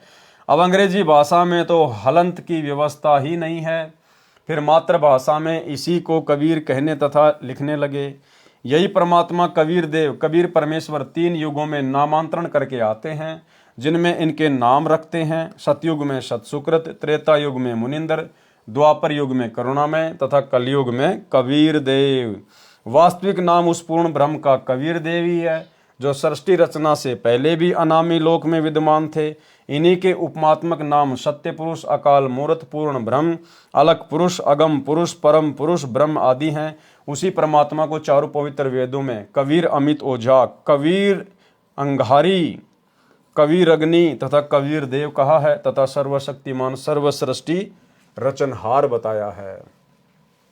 पवित्र कुरान शरीफ में सूरत फुरकानी 25 आयत नंबर 19, 21, 52, 58, 59 में भी प्रमाण है। कई एक का विरोध है कि जो शब्द कबीर देव है, इसको संधि विच्छेद करने से कवि प्लस देव बन जाता है। ये कबीर परमेश्वर या कबीर साहिब कैसे सिद्ध किया? वह को बै तथा छोटी ई की मात्रा को बड़ी ई की मात्रा करना बेसमझी है। विचार, एक ग्रामीण लड़के की सरकारी नौकरी लगी, जिसका नाम करमवीर पुत्र श्री धर्मवीर सरकारी कागजों में तथा करमवीर पुत्र श्री धर्मवीर पुत्र प्रताप गांव के चौकीदार की डायरी में जन्म के समय का लिखा था। सरकार की तरफ से नौकरी लगने के बाद जांच पड़ताल कराई जाती है। एक सरकारी कर्मचारी जांच के लिए आया। उसने पूछा, करमवीर पुत्र श्री धर्मवीर का मकान कौन सा है? उसकी अमुक विभाग में नौकरी लगी है। गांव में करमवीर को कर्मा तथा उसके पिता को धर्मा तथा दादाजी को परता आदि उर्फ नामों से जानते थे। व्यक्तियों ने कहा कि इस नाम का लड़का इस गांव में नहीं है। काफी पूछताछ के बाद एक लड़का जो करमवीर का सहपाठी था, उसने बताया कि यह कर्मा की नौकरी के बारे में है। तब उस बच्चे ने बताया, यही करमवीर उर्फ कर्मा तथा धर्मवीर उर्फ धर्मा ही है। फिर उस कर्मचारी को शंका उत्पन्न हुई कि करमवीर नहीं करमवीर है। उसने कहा, चौकीदार की डायरी लाओ। उसमें भी लिखा था करमवीर पुत्र धर्मवीर पुत्र प्रताप, पूरा र व के स्थान पर बै तथा छोटी ई की मात्रा लगी थी। तो भी वही बच्चा करमवीर ही सिद्ध हुआ, क्योंकि गांव के नंबरदारों तथा प्रधानों ने भी गवाही दी कि बेशक मात्रा छोटी बड़ी या र आधा या पूरा है, लड़का सही इसी गांव का है। सरकारी कर्मचारी ने कहा, नंबरदार अपने हाथ से लिख दे। नंबरदार ने लिख दिया, मैं करमवीर पुत्र धर्मवीर को जानता हूं, जो इस गांव का वासी है, और हस्ताक्षर कर दिए। बेशक नंबरदार ने वीर में छोटी ई की मात्रा तथा करम में बड़े रे का प्रयोग किया है, परंतु हस्ताक्षर करने वाला गांव का गणमान्य व्यक्ति है। इसी को कोई आपत्ति नहीं हो सकती, क्योंकि नाम की स्पेलिंग गलत नहीं होती। ठीक इसी प्रकार पूर्ण परमात्मा का नाम सरकारी दस्तावेजों में कबीर देव, परंतु गांव पृथ्वी पर अपनी 2 मातृभाषा में कबीर, कबीर, कबीरा, कबीरन आदि नामों से जाना जाता है। इसी को नंबरदारों आंखों देखा विवरण अपनी पवित्र वाणी में ठोक ठोक कर गवाही देते हुए आदरणीय पूर्वोक्त संतों ने कबीर देव को हक्का कबीर, सत कबीर, कबीरा, कबीरन, खबीरा, खबीरन आदि लिखकर हस्ताक्षर कर रखे हैं। वर्तमान सन 2006 से लगभग 600 वर्ष पूर्व जब परमात्मा कबीर जी, कबीर देव जी स्वयं प्रकट हुए थे, उस समय सर्व सदग्रंथों का वास्तविक ज्ञान लोकोक्तियों, दोहों, चौपाइयों, शब्दों अर्थात कविताओं के माध्यम से साधारण भाषा में जन साधारण को बताया था। उस तत्व ज्ञान को उस समय के संस्कृत भाषा व हिंदी भाषा के ज्ञाताओं ने यह कहकर ठुकरा दिया कि कबीर जी तो अशिक्षित हैं। इसके द्वारा कहा गया ज्ञान उस समय में उपयोग की गई भाषा का व्याकरण दृष्टिकोण से ठीक नहीं है। जैसे कबीर जी ने कहा है, कबीर वेद मेरा भेद है, मैं ना वेदों माही, जोन वेद से मैं मिलूं ये वेद जानते नहीं। भावार्थ, परमेश्वर कबीर बंदी छोड़ जी ने कहा है कि जो चारों वेद है ये मेरे विषय में ही ज्ञान बता रहे हैं, परंतु इन चारों वेदों में वर्णित विधि द्वारा मैं प्राप्त नहीं हो सकता, जिसका वेद सूक्ष्म वेद अर्थात सूक्ष्म वेद में मेरी प्राप्ति का ज्ञान है। उसको चारों वेदों के ज्ञाता नहीं जानते, इस वचन को सुनकर उस समय के आचार्य जन कहते थे कि कबीर जी को भाषा का ज्ञान नहीं है। देखो, वेद को वेद कहा है, नहीं का नाही कहा है, ऐसे व्यक्ति को शास्त्रों का क्या ज्ञान हो सकता है।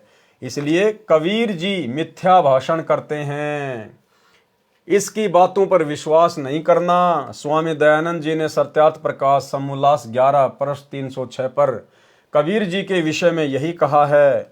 वर्तमान में मुझदास रामपाल दास के विषय में विज्ञापनों में लिखे लेख पर आर्य समाज के आचार्यों ने यही आपत्ति व्यक्त की थी कि रामपाल को हिंदी भाषा भी सही नहीं लिखनी आती, वह को बै लिखता है, छोटी बड़ी मात्राओं को गलत लिखता है, कोमा व हलंत भी नहीं लगाता, इसका ज्ञान कैसे सही माना जाए। विचार, किसी लड़के का विवाह एक सुंदर सुशील युवती से हो गया। उसने साधारण वस्त्र पहने थे, मेकअप हार श्रृंगार नहीं कर रखा था। उसके विषय में कोई कहे कि यह भी कोई विवाह है, वधू ने मेकअप हार श्रृंगार आभूषण आदि नहीं पहने, नहीं किया है। विचार करें, विवाह का अर्थ है पुरुष को पत्नी प्राप्ति। यदि मेकअप श्रृंगार नहीं कर रखा तो वांछित वस्तु प्राप्त है, यदि श्रृंगार कर रखा है लड़की ने तो भी बुरा नहीं किया, परंतु एक श्रृंगार के अभाव से विवाह को ही नकार देना कौन सी बुद्धिमता है। ठीक इसी प्रकार परमेश्वर कबीर बंदी छोड़ तथा संत रामपाल दास जी महाराज द्वारा दिया तत्व ज्ञान है, वास्तविक ज्ञान प्राप्त है। यदि भाषा में श्रृंगार का अभाव अर्थात मात्राओं व हलंतों की कमी है तो विद्वान पुरुष कृपया ठीक करके पढ़ें। इसी तरह इस उलझी हुई ज्ञान गुत्थी को सुलझाया जाएगा। इसमें भाषा तथा व्याकरण की भूमिका क्या है। स्वामी दयानंद सरस्वती जी ने अपने द्वारा रचे पवित्र उपनिषद सत्यार्थ प्रकाश के 7वें समूलांश में प्रश्न नंबर 217, 212 अजमेर से प्रकाशित तथा पृष्ठ संख्या 173 दीनानगर दयानंद मठ पंजाब से प्रकाशित लिखा है। उसका भावार्थ है कि ब्रह्म ने वेदवाणी 4 ऋषियों में जीवस्त रूप से बोले। जैसे लग रहा था कि ऋषि वेद बोल रहे थे, परंतु ब्रह्म बोल रहा था तथा ऋषियों का मुख प्रयोग कर रहा था। जीवस्त रूप का भावार्थ है जैसे ऋषियों के अंदर कोई और जीव स्थापित होकर बोल रहा हो। बाद में उन ऋषियों को कुछ मालूम नहीं कि क्या बोला क्या लिखा। जैसे कोई प्रेत आत्मा किसी के शरीर में प्रवेश करके बोलती है, उस समय लग रहा होता है कि शरीर वाला जीव ही बोल रहा है, परंतु प्रेत के निकल जाने के बाद उस शरीर वाले जीव को कुछ मालूम नहीं होता मैंने क्या बोला था। इसी प्रकार बाद में ऋषियों ने वेद भाषा को जानने के लिए व्याकरण, निघटु आदि की रचना की, जो स्वामी दयानंद जी के शब्दों में सत्यार्थ प्रकाश 3रे समूलास पेज नंबर 80 अजमेर से प्रकाशित तथा पृष्ठ संख्या 64 दीनानगर पंजाब से प्रकाशित में पवित्र चारों वेद ईश्वर कृत्य होने से निभ्रात है। वेदों का प्रमाण वेद ही है। चारों ब्राह्मण व्याकरण निघटु आदि ऋषियों कृत्य होने से त्रुटि युक्त हो सकते हैं। उपरोक्त विचार स्वामी दयानंद जी के हैं। विचार करें, वेद पढ़ने वाले ऋषियों के अपने विचारों से रचे उपनिषद एक दूसरे के विपरीत व्याख्या कर रहे हैं, इसलिए वेद ज्ञान को तत्व ज्ञान से ही समझा जा सकता है। तत्व ज्ञान सबसम वेद पूर्ण ब्रह्म कबीर देव ने स्वयं आकर बताया है तथा चारों वेदों का ज्ञान ब्रह्म द्वारा बताया गया है और वेदों को बोलने वाला ब्रह्म स्वयं पवित्र यजुर्वेद अध्याय नंबर 40 मंत्र नंबर 10 में कह रहा है कि उस पूर्ण ब्रह्म को कोई तो समवात अर्थात जन्म लेकर प्रकट होने वाला अर्थात आकार में कहता है तथा कोई असमवात जन्म न लेने वाला अर्थात वह निराकार आहु कहते हैं। परंतु इसका वास्तविक ज्ञान तो धीरणाम पूर्ण ज्ञानी अर्थात तत्वदर्शी संत जन पूर्ण निर्णायक भिन्न भिन्न बताते हैं। उसको ध्यानपूर्वक सुनो। इससे स्वयं सिद्ध है कि वेद बोलने वाला ब्रह्म भी स्वयं कह रहा है कि उस पूर्ण ब्रह्म के बारे में मैं भी पूर्ण ज्ञान नहीं रखता, उसको तो कोई तत्वदर्शी संत ही बता सकता है। इसी प्रकार इसी अध्याय के मंत्र नंबर 13 में कहा है कि कोई तो अक्षर ज्ञानी एक भाषा के जानने वाले को ही विद्वान कहते हैं, दूसरे निरक्षर को अज्ञानी कहते हैं। ये जानकारी भी तत्वदर्शी संत जन ही विस्तृत व्याख्या बयान करते हैं।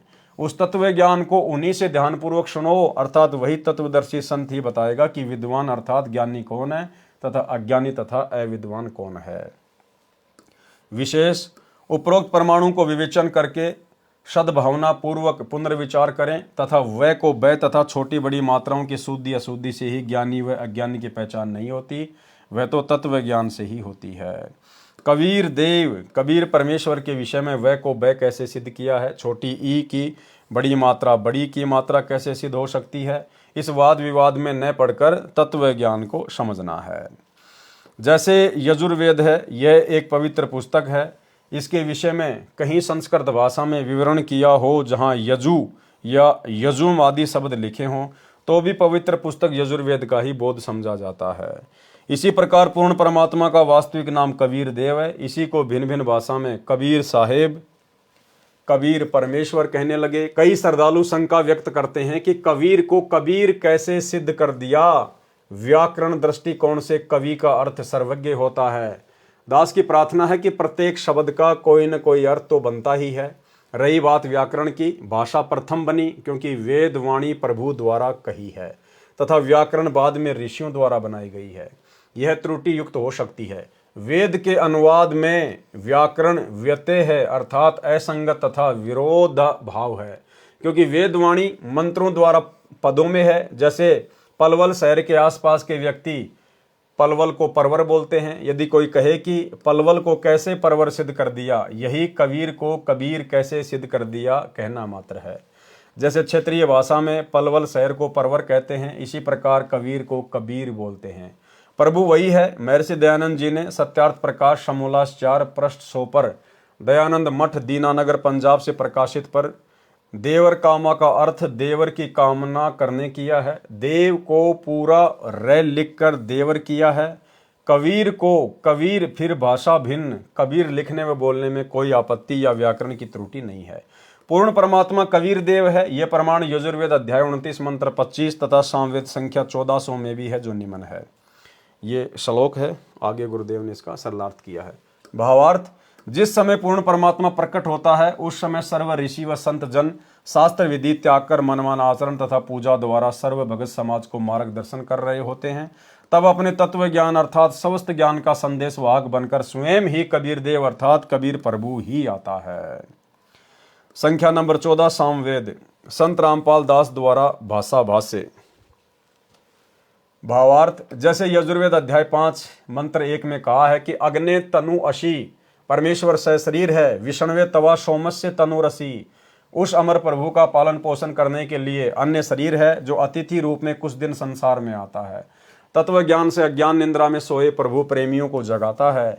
वही प्रमाण इस मंत्र में है कि कुछ समय के लिए पूर्ण परमात्मा कबीर देव अर्थात कबीर प्रभु अपना रूप बदलकर सामान्य व्यक्ति जैसा रूप बनाकर पृथ्वी मंडल पर प्रकट होता है तथा कबीर वचनानी सनसन अर्थात कबीर वाणी बोलता है, जिसके माध्यम से तत्व ज्ञान को जगाता है। तथा उस समय महर्षि कहलाने वाले चतुर प्राणी मिथ्या ज्ञान के आधार पर शास्त्र विधि अनुसार सत्य साधना रूपी अमृत के स्थान पर शास्त्र विधि रहित पूजा रूपी मवाद को श्रद्धा के साथ आचमन तथा पूजा कर रहे होते हैं। उस समय पूर्ण परमात्मा स्वयं प्रकट होकर तत्व ज्ञान द्वारा शास्त्र विधि अनुसार साधना का ज्ञान प्रदान करता है। पवित्र ऋग्वेद के निम्न मंत्रों में भी पहचान बताई है कि जब वह पूर्ण परमात्मा कुछ समय संसार में लीला करने आता है तो शिशु रूप धारण करता है। उस पूर्ण परमात्मा की परवरिश कंवारी गाय द्वारा होती है। फिर लीलावत बड़ा होता है तो अपने पाने व सतलोक जानने अर्थात पूर्ण मोक्ष मार्ग का तत्व ज्ञान कबीर वाणी द्वारा कविताओं द्वारा बोलता है, जिस कारण से प्रसिद्ध कवि कहलाता है। परंतु वह स्वयं कबीर देव पूर्ण परमात्मा ही होता है जो तीसरे मुक्ति धाम सतलोक में रहता है। ऋग्वेद मंडल 9 सूक्त 1 मंत्र 9 तथा सूक्त 96 मंत्र 17 से 20। भावार्थ, पूर्ण परमात्मा अमर पुरुष जब लीला करता हुआ बालक रूप धारण करके स्वयं प्रकट होता है उस समय कंवारी गाय अपने आप दूध देती हैं, जिससे उस पूर्ण प्रभु की परवरिश होती है। ऋग्वेद मंडल 9 सूक्त 96 मंत्र 17। भावार्थ, वेद बोलने वाला ब्रह्म कह रहा है कि विलक्षण मनुष्य के बच्चे के रूप में प्रकट होकर पूर्ण परमात्मा कबीर देव अपने वास्तविक ज्ञान को अपनी कबीर गिरबी अर्थात कबीर वाणी द्वारा निर्मल ज्ञान अपने हंस आत्माओं अर्थात पुण्यात्मा अनुयायियों को कवि रूप में कविताओं लोकोक्तियों के द्वारा संबोधन करके अर्थात उच्चारण करके वर्णन करता है। वह स्वयं सत्य पुरुष कबीर ही होता है। ऋग्वेद मंडल 9 सूक्त 96 मंत्र 18। भावार्थ, मंत्र 17 में कहा है कि कबीर देव शिशु रूप धारण कर लेता है, लीला करता हुआ बड़ा होता है, कविताओं द्वारा तत्व ज्ञान वर्णन करने के कारण कवि की पदवी प्राप्त करता है अर्थात उसे कवि कहने लग जाते हैं। वास्तव में वह पूर्ण परमात्मा कबीर प्रभु ही है। उसके द्वारा रची अमृतवाणी कबीर वाणी कबीर गिरवी अर्थात कबीर वाणी कही जाती है, जो भक्तों के लिए स्वर्ग तुल्य सुखदायी होती है। वही परमात्मा तीसरे मुक्ति धाम अर्थात सतलोक की स्थापना करके एक गुम्मद अर्थात गुम्मज में सिंहासन पर तेजोमय मानव सदृश शरीर में आकार में विराजमान है।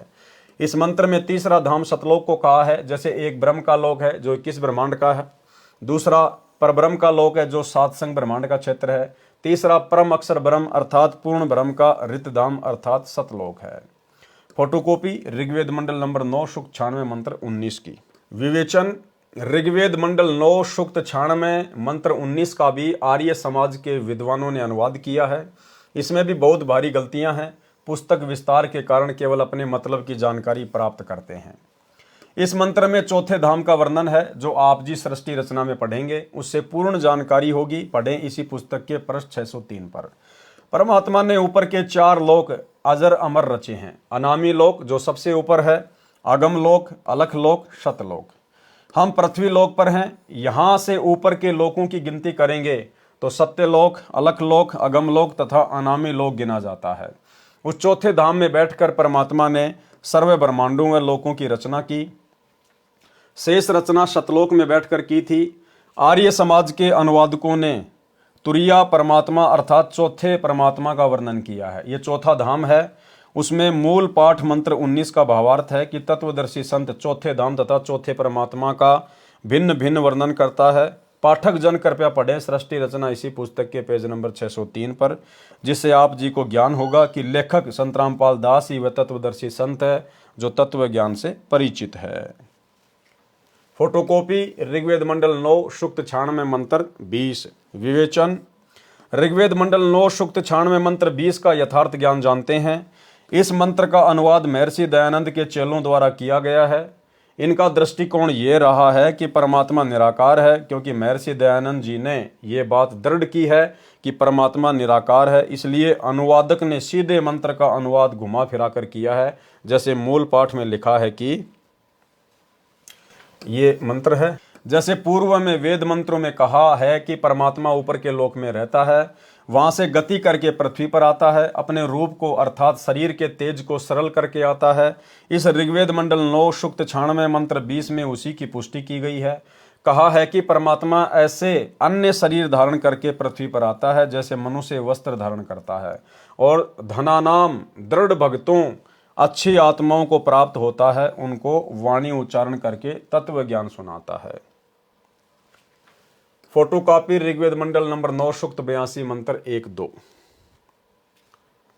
विवेचन ऊपर ऋग्वेद मंडल 9 सूक्त 82 मंत्र 1-2 की फोटोकॉपी है। यह अनुवाद महर्षि दयानंद जी के दिशा निर्देश से उन्हीं के चेलों ने किया है और सार्वदेशिक आर्य प्रतिनिधि सभा दिल्ली से प्रकाशित है। इसमें स्पष्ट है कि मंत्र 1 में कहा कि सर्व की उत्पत्ति करने वाला परमात्मा तेजोमय शरीर युक्त है, पापों को नाश करने वाला और सुखों की वर्षा करने वाला अर्थात सुखों की झड़ी लगाने वाला है। वह ऊपर सत्यलोक में सिंहासन पर बैठा है जो देखने में राजा के समान है। यही प्रमाण सूक्ष्म वेद में भी है कि अरस कुरुस पर सफेद गुमट है, जहां परमेश्वर का डेरा, श्वेत छित्र सिर मुकुट विराजे, देखत न उस चेहरे नु। यही प्रमाण बाइबल ग्रंथ तथा कुरान शरीफ में भी है कि परमात्मा ने 6 दिन में सृष्टि रची और 7वें दिन ऊपर आकाश में तख्त अर्थात सिंहासन पर जा विराजा। बाइबल के उत्पत्ति ग्रंथ 2, 26, 30 तथा कुरान शरीफ की सूरत फुरकानी 25 आयत नंबर 52 से 59 में है। वह परमात्मा अपने अमर धाम से चलकर पृथ्वी पर शब्द वाणी से ज्ञान सुनाता है। वह वर्णीय अर्थात आदरणीय श्रेष्ठ व्यक्तियों को प्राप्त होता है, उनको मिलता है। जैसे संत धर्मदास जी बांधवगढ़ मध्य प्रदेश वाले को मिले, संत मलुक दास जी को मिले, संत दादू दास जी को मिले, आमेर राजस्थान में मिले, संत नानक देव जी को मिले, संत गरीबदास जी गांव छुडानी जिला झज्जर हरियाणा वाले को मिले, संत घीसा दास जी गांव खेकड़ा जिला बागपत उत्तर प्रदेश वाले को मिले, संत जम्बेश्वर जी विश्नोई धर्म के प्रवर्तक को गांव समराथल राजस्थान वाले को मिले। यानी भाइयों और बहनों, जो संत जम्बेश्वर है विश्नोई समाज के, उनको भी कबीर परमात्मा सतगुरु रामपाल जी ही आकर मिले थे, जिनकी वाणियां हैं 24 प्रमाण। 24 प्रमाण नाम से ऐसी कुछ उनकी वाणियां हैं। अक्सर भगत भाई बहन व्हाट्सएप पर सोशल मीडिया पर भेजते रहते हैं। तो उन 24 वाणियों के माध्यम से भी सतगुरु रामपाल जी परमेश्वर जी के विषय में बहुत सारी बातें बताई गई हैं। वह परमात्मा अच्छी आत्माओं को मिलते हैं जो परमात्मा के दृढ़ भगत होते हैं, उन पर परमात्मा का विशेष आकर्षण होता है। उदाहरण भी बताया है कि जैसे विद्युत अर्थात आकाशीय बिजली सने वाले स्थानों को आधार बनाकर गिरती है, जैसे कांसी धातु पर बिजली गिरती है। पहले कांसी धातु के कटोरे, गिलास, थाली, बेले आदि आदि होते थे। वर्षा के समय तुरंत उठाकर घर के अंदर रखा करते थे। वर्द कहते थे कि कांसी के बर्तन पर बिजली अमूमन गिरती है। इसी प्रकार परमात्मा अपने प्रिय भक्तों पर आकर्षित होकर मिलते हैं। मंत्र नंबर 2 में तो यह भी स्पष्ट किया है कि परमात्मा उन अच्छी आत्माओं को उपदेश करने की इच्छा से स्वयं महापुरुषों को मिलते हैं। उपदेश का भावार्थ है कि परमात्मा तत्व ज्ञान बताकर उनको दीक्षा भी देते हैं। उनके सतगुरु भी स्वयं परमात्मा होते हैं। ये भी स्पष्ट किया है कि परमात्मा अत्यंत गतिशील पदार्थ अर्थात बिजली के समान तीव्रगामी होकर हमारे धार्मिक अनुष्ठानों में आप पहुंचते हैं। आप जी ने पीछे पढ़ा कि संत धर्मदास को परमात्मा ने यही कहा था कि मैं वहां अवश्य जाता हूं जहां धार्मिक अनुष्ठान होते हैं, क्योंकि मेरी अनुपस्थिति में काल कुछ भी उपद्रव कर देता है। इसीलिए भाई और बहनों, जहां जहां भी साध संगतियां होती थी, जहां जहां भी संगत में सार्वजनिक तौर पर मैसेज डालकर साध संगतियां होती थी, वहां पर काल प्रेरणा से उपद्रव मचाने के लिए सतलोक आश्रम मैनेजमेंट हरियाणा वाले, इनके कोऑर्डिनेटर, बेचारी भ्रमित संगत विरोध करने के लिए अवश्य पहुंच जाती थी पुलिस प्रशासन को लेकर। लेकिन परमात्मा का विधान है कि जहां भी धार्मिक अनुष्ठान होता है वहां मैं बिजली की गति के समान जाता हूं, अन्यथा उपद्रवी लोग उस समागम को संपूर्ण नहीं होने देते। लेकिन भाई और बहनों, जहां जहां भी साध संगति हुई, जब जब साध संगति हुई, परमेश्वर ने हमेशा साध संगतियों को सफल करवाया। सतलोक आश्रम मैनेजमेंट हरियाणा के लाख उपद्रवों के बावजूद भी गुरुदेव भगवान के आशीर्वाद से साध संगतियां सफल होती थी। इसका मतलब साध संगतियों में परमेश्वर अवश्य आते हैं, क्योंकि वहां उनको भोग लगाया जाता है, उन्हीं की महिमा की जाती है। जिससे साधकों की आस्था परमात्मा से छूट जाती है। मेरे रहते वह ऐसी गड़बड़ नहीं कर सकता, मेरे रहते वो ऐसी गड़बड़ नहीं कर सकता। कौन कह रहे हैं? परमात्मा, गुरुदेव भगवान। जबकि ऐसी अनेकों गड़बड़ी बहुत बड़ी बड़ी सतलोक आश्रम मैनेजमेंट हरियाणा वालों के समागम में हो चुकी है। आप लोगों ने मध्य प्रदेश का एक समागम देखा होगा, जिस समागम के अंदर वहां का जो कोऑर्डिनेटर था गंगाराम मीणा, वहां पर हजारों की संख्या में संगत थी, सत्संग चल रहा था, रमेणी हो रही थी। अचानक से बजरंग दल के कुछ लोग आए और उन्होंने गोलियां चलानी शुरू कर दी, जिसमें वहां के कोऑर्डिनेटर गंगाराम मीणा की गोली लगने से मृत्यु हो गई और वो समागम कैंसिल हो गया। इसका मतलब वहां पर गुरुदेव भगवान विराजमान नहीं थे, वहां परमात्मा का कोई आशीर्वाद नहीं था। अन्यथा परमात्मा कहते कि अगर मैं ना रहूं तो काल उपद्रव मचा दे। इसका मतलब वहां पर उपद्रव मचा, अर्थात गुरुदेव भगवान की रजा इन लोगों पर नहीं है। 2018 में इन लोगों ने रोहतक के पशु मेला ग्राउंड में कबीर प्रकट दिवस का कार्यक्रम रखा, और भाई और बहनों, इतनी भयंकर मूसलाधार बारिश हुई जिसके ऊपर दास पहले वीडियो बना चुका है। इनका प्रोग्राम कैंसिल। इसका मतलब गुरुदेव भगवान की कोई रजा नहीं थी। तो भाई और बहनों, गुरुदेव की रजा है सत्सेवकों के ऊपर, साध संगतियों के ऊपर। इसलिए गीता अध्याय 3 श्लोक 15 में कहा है कि वह अविनाशी परमात्मा जिसने ब्रह्म को भी उत्पन्न किया सदा ही यज्ञों में प्रतिष्ठित है, अर्थात धार्मिक अनुष्ठानों में उसी को इष्ट रूप में मानकर आरती स्तुति करनी चाहिए। इस ऋग्वेद मंडल 9 सूक्त 82 मंत्र 2 में यह भी स्पष्ट किया है कि आप कबीर देव हैं जो सर्व को उपदेश देने की इच्छा से आते हो।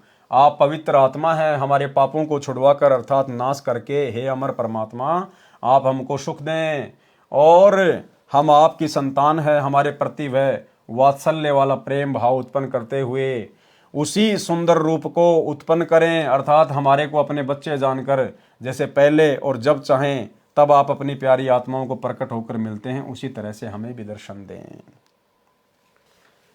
फोटोकॉपी ऋग्वेद मंडल नंबर 9 सूक्त 86 मंत्र 26-27 विवेचन। ये फोटोकॉपी ऋग्वेद मंडल 9 सूक्त 86 मंत्र 26 की है। जो आर्य समाज के आचार्यों व महर्षि दयानंद के चेलों द्वारा अनुवादित है, जिसमें स्पष्ट है कि यज्ञ करने वाले अर्थात धार्मिक अनुष्ठान करने वाले यजमानों अर्थात भक्तों के लिए परमात्मा सब रास्तों को सुगम करता हुआ अर्थात जीवन रूपी सफर के मार्ग को दुखों रहित करके सुगम बनाता हुआ उनके विघ्नों अर्थात संकटों का मर्दन करता है अर्थात संकटों को समाप्त करता है, भक्तों को पवित्र अर्थात पाप रहित विकार रहित करता है। जैसा कि अगले मंत्र 27 में कहा है कि जो परमात्मा धूलोक अर्थात सत्यलोक के तीसरे पृष्ठ पर विराजमान है, वहां पर परमात्मा के शरीर का प्रकाश बहुत अधिक है। उदाहरण के लिए परमात्मा के एक रोम शरीर के बाल का प्रकाश करोड़ सूर्य तथा इतने ही चंद्रमाओं के मिले जुले प्रकाश से भी अधिक है। यदि वह परमात्मा उसी प्रकाश युक्त शरीर से पृथ्वी पर प्रकट हो जाए तो हमारी चरम दृष्टि उन्हें देख नहीं सकती। जैसे उल्लू पक्षी दिन में सूर्य के प्रकाश के कारण कुछ भी नहीं देख पाता है, यही दशा मनुष्य की हो जाए। इसलिए वह परमात्मा अपने रूप अर्थात शरीर के प्रकाश को सरल करता हुआ उस स्थान से जहां परमात्मा ऊपर रहता है वहां से गति करके बिजली के समान क्रीड़ा अर्थात लीला करता हुआ चलकर आता है, श्रेष्ठ पुरुषों को मिलता है। यह भी स्पष्ट है कि आप कवि अर्थात कबीर देव हैं, हम उन्हें कबीर साहिब कहते हैं। विवेचन, ये फोटोकॉपी ऋग्वेद मंडल 9 सूक्त 86 के मंत्र 27 की है। इसमें स्पष्ट है कि परमात्मा धूलोक अर्थात अमरलोक के तीसरे पृष्ठ अर्थात भाग पर विराजमान है। सत्यलोक अर्थात शाश्वत स्थान गीता अध्याय 18 श्लोक 62 में 3 भाग है। एक भाग में वन पहाड़ झरने बाग बगीचे आदि हैं। यह बाह्य भाग है अर्थात बाहरी भाग है। जैसे भारत की राजधानी दिल्ली भी 3 भागों में बटी है। बाहरी दिल्ली जिसमें गांव खेत खलियान और नहरें हैं, दूसरा बाजार बना है, तीसरा संसद भवन तथा कार्यालय है। इसके पश्चात धूलोक में बस्तियां हैं, सहपरिवार मोक्ष प्राप्त हंसात्माएं रहती हैं। पृथ्वी पर जैसे भगत को भक्तात्मा कहते हैं, इसी प्रकार सत्यलोक में हंसात्मा कहते हैं। तीसरे भाग में सर्वोपरि परमात्मा का सिंहासन है, उसके आसपास केवल नर आत्माएं रहती हैं। वहाँ स्त्री पुरुष का जोड़ा नहीं है। वे यदि अपना परिवार चाहते हैं तो शब्द वचन से केवल पुत्र उत्पन्न कर लेते हैं। इस प्रकार शाश्वत स्थान अर्थात सत्यलोक 3 भागों में परमात्मा ने बांट रखा है। वहाँ यानी सतलोक में प्रत्येक स्थान पर रहने वालों में वृद्धावस्था नहीं है, वहाँ मृत्यु नहीं है। इसलिए गीता अध्याय 7 श्लोक 29 में कहा है कि जो जरा अर्थात वृद्ध अवस्था तथा मरण अवस्था अर्थात मृत्यु से छूटने का प्रयत्न करते हैं, वे तत्ब्रह्म अर्थात परम अक्षर ब्रह्म को जानते हैं। सतलोक में सत्य पुरुष रहता है, वहाँ पर जरा मरण नहीं है, बच्चे युवा होकर सदा युवा रहते हैं। फोटोकॉपी ऋग्वेद मंडल नंबर 9 सूक्त 54 मंत्र 3। विवेचन, ऋग्वेद मंडल 9 सूक्त 54 मंत्र 3 की फोटोकॉपी में आप देखें। इसका अनुवाद आर्य समाज के विद्वानों ने किया है। उनके अनुवाद में भी स्पष्ट है कि वह परमात्मा भुवनोपरि संपूर्ण ब्रह्मांडों के ऊर्ध्व अर्थात ऊपर तिष्ठति विराजमान है, ऊपर बैठा है। इसका यथार्थ अनुवाद इस प्रकार है, जैसे सूर्य ऊपर है और अपना प्रकाश तथा उष्णता से सर्व को लाभ दे रहा है, इसी प्रकार ये अमर परमेश्वर जिसका ऊपर के मंत्रों में वर्णन किया है, सर्व ब्रह्मांडों के ऊपर बैठकर अपनी निराकार शक्ति से सर्व प्राणियों को लाभ दे रहा है तथा सर्व ब्रह्मांडों का संचालन कर रहा है। फोटोकॉपी ऋग्वेद मंडल नंबर 9 सूक्त 20 मंत्र 1। विवेचन, ऋग्वेद मंडल 9 सूक्त 20 मंत्र 1 का अनुवाद भी आर्य समाज के विद्वानों ने किया है। इसका अनुवाद ठीक कम गलत अधिक है। इसमें मूल पाठ में लिखा है विशेष। इस मंत्र के अनुवाद में आप फोटोकॉपी में देखेंगे तो पता चलेगा कि कई शब्दों के अर्थ आर्य विद्वानों ने छोड़ रखे हैं, जैसे प्र वारे भी, जिस कारण से वेदों का यथार्थ भाव सामने नहीं आ सका। मेरे अनुवाद से स्पष्ट है कि वह परमात्मा अच्छी आत्माओं दृढ़ भक्तों को ज्ञान देता है। उसका नाम भी लिखा है कबीर देव, हम कबीर परमेश्वर कहते हैं। प्रमाण ऋग्वेद मंडल 9 सूक्त 95 मंत्र 2। ऋग्वेद मंडल 9 सूक्त 95 मंत्र 2 का अनुवाद महर्षि दयानंद के चेलों ने किया है, जो बहुत ठीक किया है। इसका भावार्थ है कि पूर्वोक्त परमात्मा अर्थात जिस परमात्मा के विषय में पहले वाले मंत्रों में ऊपर कहा गया है, वह अपना शरीर धारण करके सत्य भक्ति का मार्ग अर्थात यथार्थ आध्यात्मिक ज्ञान अपनी अमृतवाणी वाक अर्थात वाणी द्वारा मुक्ति मार्ग की प्रेरणा करता है। वह मंत्र ऐसा है जैसे नाविक नौका में बैठकर पार कर देता है, ऐसे ही परमात्मा सत्य भक्ति मार्ग रूपी नौका के द्वारा साधक को संसार रूपी दरिया से पार करता है। वह देवानाम देव, सब देवों का देव अर्थात सब प्रभुओं का प्रभु परमेश्वर वाणी रूपी ज्ञान यज्ञ के लिए नामों का आविष्कार करता है। अर्थात जैसे गीता अध्याय 17 श्लोक 23 में ओम तत् सत में तत् तथा सत ये गुप्त मंत्र हैं, जो उसी परमेश्वर ने मुझे रामपाल दास को बताए हैं, उनसे ही पूर्ण मोक्ष संभव है। सूक्ष्म वेद में परमेश्वर ने कहा है कि सोहम शब्द हम जग में लाए, सार शब्द हम गुप्त छुपाए। भावार्थ, परमेश्वर ने स्वयं सोम शब्द भक्ति के लिए बताया है। ये 100 मंत्र किसी भी प्राचीन ग्रंथ वेद, गीता, कुरान, पुराण तथा बाइबल में नहीं है। फिर सूक्ष्म वेद में कहा है कि सोहम ऊपर और है, सत सुकृत एक नाम, सब हंसों का जहाँ वास है, बस्ती है बिन ठाम। भावार्थ, सोहम नाम तो परमात्मा ने प्रकट कर दिया, आविष्कार कर दिया, परंतु सार शब्द को गुप्त रखा था। अब मुझे लेखक संत रामपाल को बताया है, तो साधकों को दीक्षा के समय बताया जाता है। इसका गीता अध्याय 17 श्लोक 23 में कहे ओम तत्सत से संबंध है। यानी सोहम शब्द तो कबीर परमेश्वर जी ने बारंबार जब भी आए तब उन्होंने बताया, लेकिन जो सार शब्द है, जो गुप्त है, वो उन्होंने किसी को नहीं बताया था। तो वो आज कौन बता रहे हैं? गुरुदेव कह रहे हैं कि ये दास बता रहा है। और वेद क्या कह रहे हैं कि वो परमात्मा गुप्त मंत्रों का आविष्कार करता है। तो कौन हुए सतगुरु रामपाल जी जो आज सार नाम दे रहे हैं? वो गुप्त मंत्र बता रहे हैं, स्वयं कबीर देव। प्रमाण ऋग्वेद मंडल नंबर 9 सूक्त 94 मंत्र 1। विवेचन ऋग्वेद मंडल नंबर 9 सूक्त 94 मंत्र 1 का अनुवाद भी आर्य समाज के विद्वानों द्वारा किया गया है। विवेचन पुस्तक विस्तार को ध्यान में रखते हुए उन्हीं के अनुवाद से अपना मत सिद्ध करते हैं। जैसे पूर्व में लिखे वेद मंत्रों में बताया गया है कि परमात्मा अपने मुख कमल से वाणी उच्चारण करके तत्व ज्ञान बोलता है। लोकोक्तियों के माध्यम से, कवित्व से, दोहों, शब्दों, साखियों, चौपाइयों के द्वारा वाणी बोलने से प्रसिद्ध कवियों में से भी एक कवि की उपाधि प्राप्त करता है। उसका नाम कबीर देव अर्थात कबीर साहिब है। इस ऋग्वेद मंडल 9 सूक्त 94 मंत्र 1 में भी यही कहा है कि जो सर्वशक्तिमान परमेश्वर है वह कवियों की तरह आचरण करता हुआ पृथ्वी पर विचरण करता है। तो भाई और बहनों, आज के वीडियो में केवल इतना ही, क्योंकि आज के वीडियो में परमेश्वर ने वेदों के श्लोकों का, मंत्रों का अधिक वर्णन किया हुआ था। तो गुरुदेव के कर कमल से लिखित होने के कारण हमने इसको पढ़ना जरूरी है, क्योंकि हम पूरी पुस्तक को पढ़ेंगे। आने वाले समय में टीवी चैनलों पर ये वीडियो चला करेंगे, इसलिए हम भाई बहन इसको बिल्कुल भी हल्के में ना लें। इनको भले ही हमारे विशेष मतलब के नहीं हैं, क्योंकि गुरुदेव ने हमें बारंबार ये बातें समझा रखी हैं, हमें समझ में आ चुकी हैं, परंतु अन्य जगत वाले भाई बहनों के लिए सबूत के तौर पर ये वीडियो बनाना जरूरी था। बाकी कल जो वीडियो बनेगा रात्रि 8 बजे जो आप लाइव देखेंगे वो हमारे बहुत मतलब का होगा। तो आज के वीडियो में केवल इतना ही। गुरुदेव भगवान हम सबको आज्ञा दे, इजाज़त दे, आशीर्वाद दे। बंदी छोड़ सतगुरु रामपाल जी भगवान की जय हो।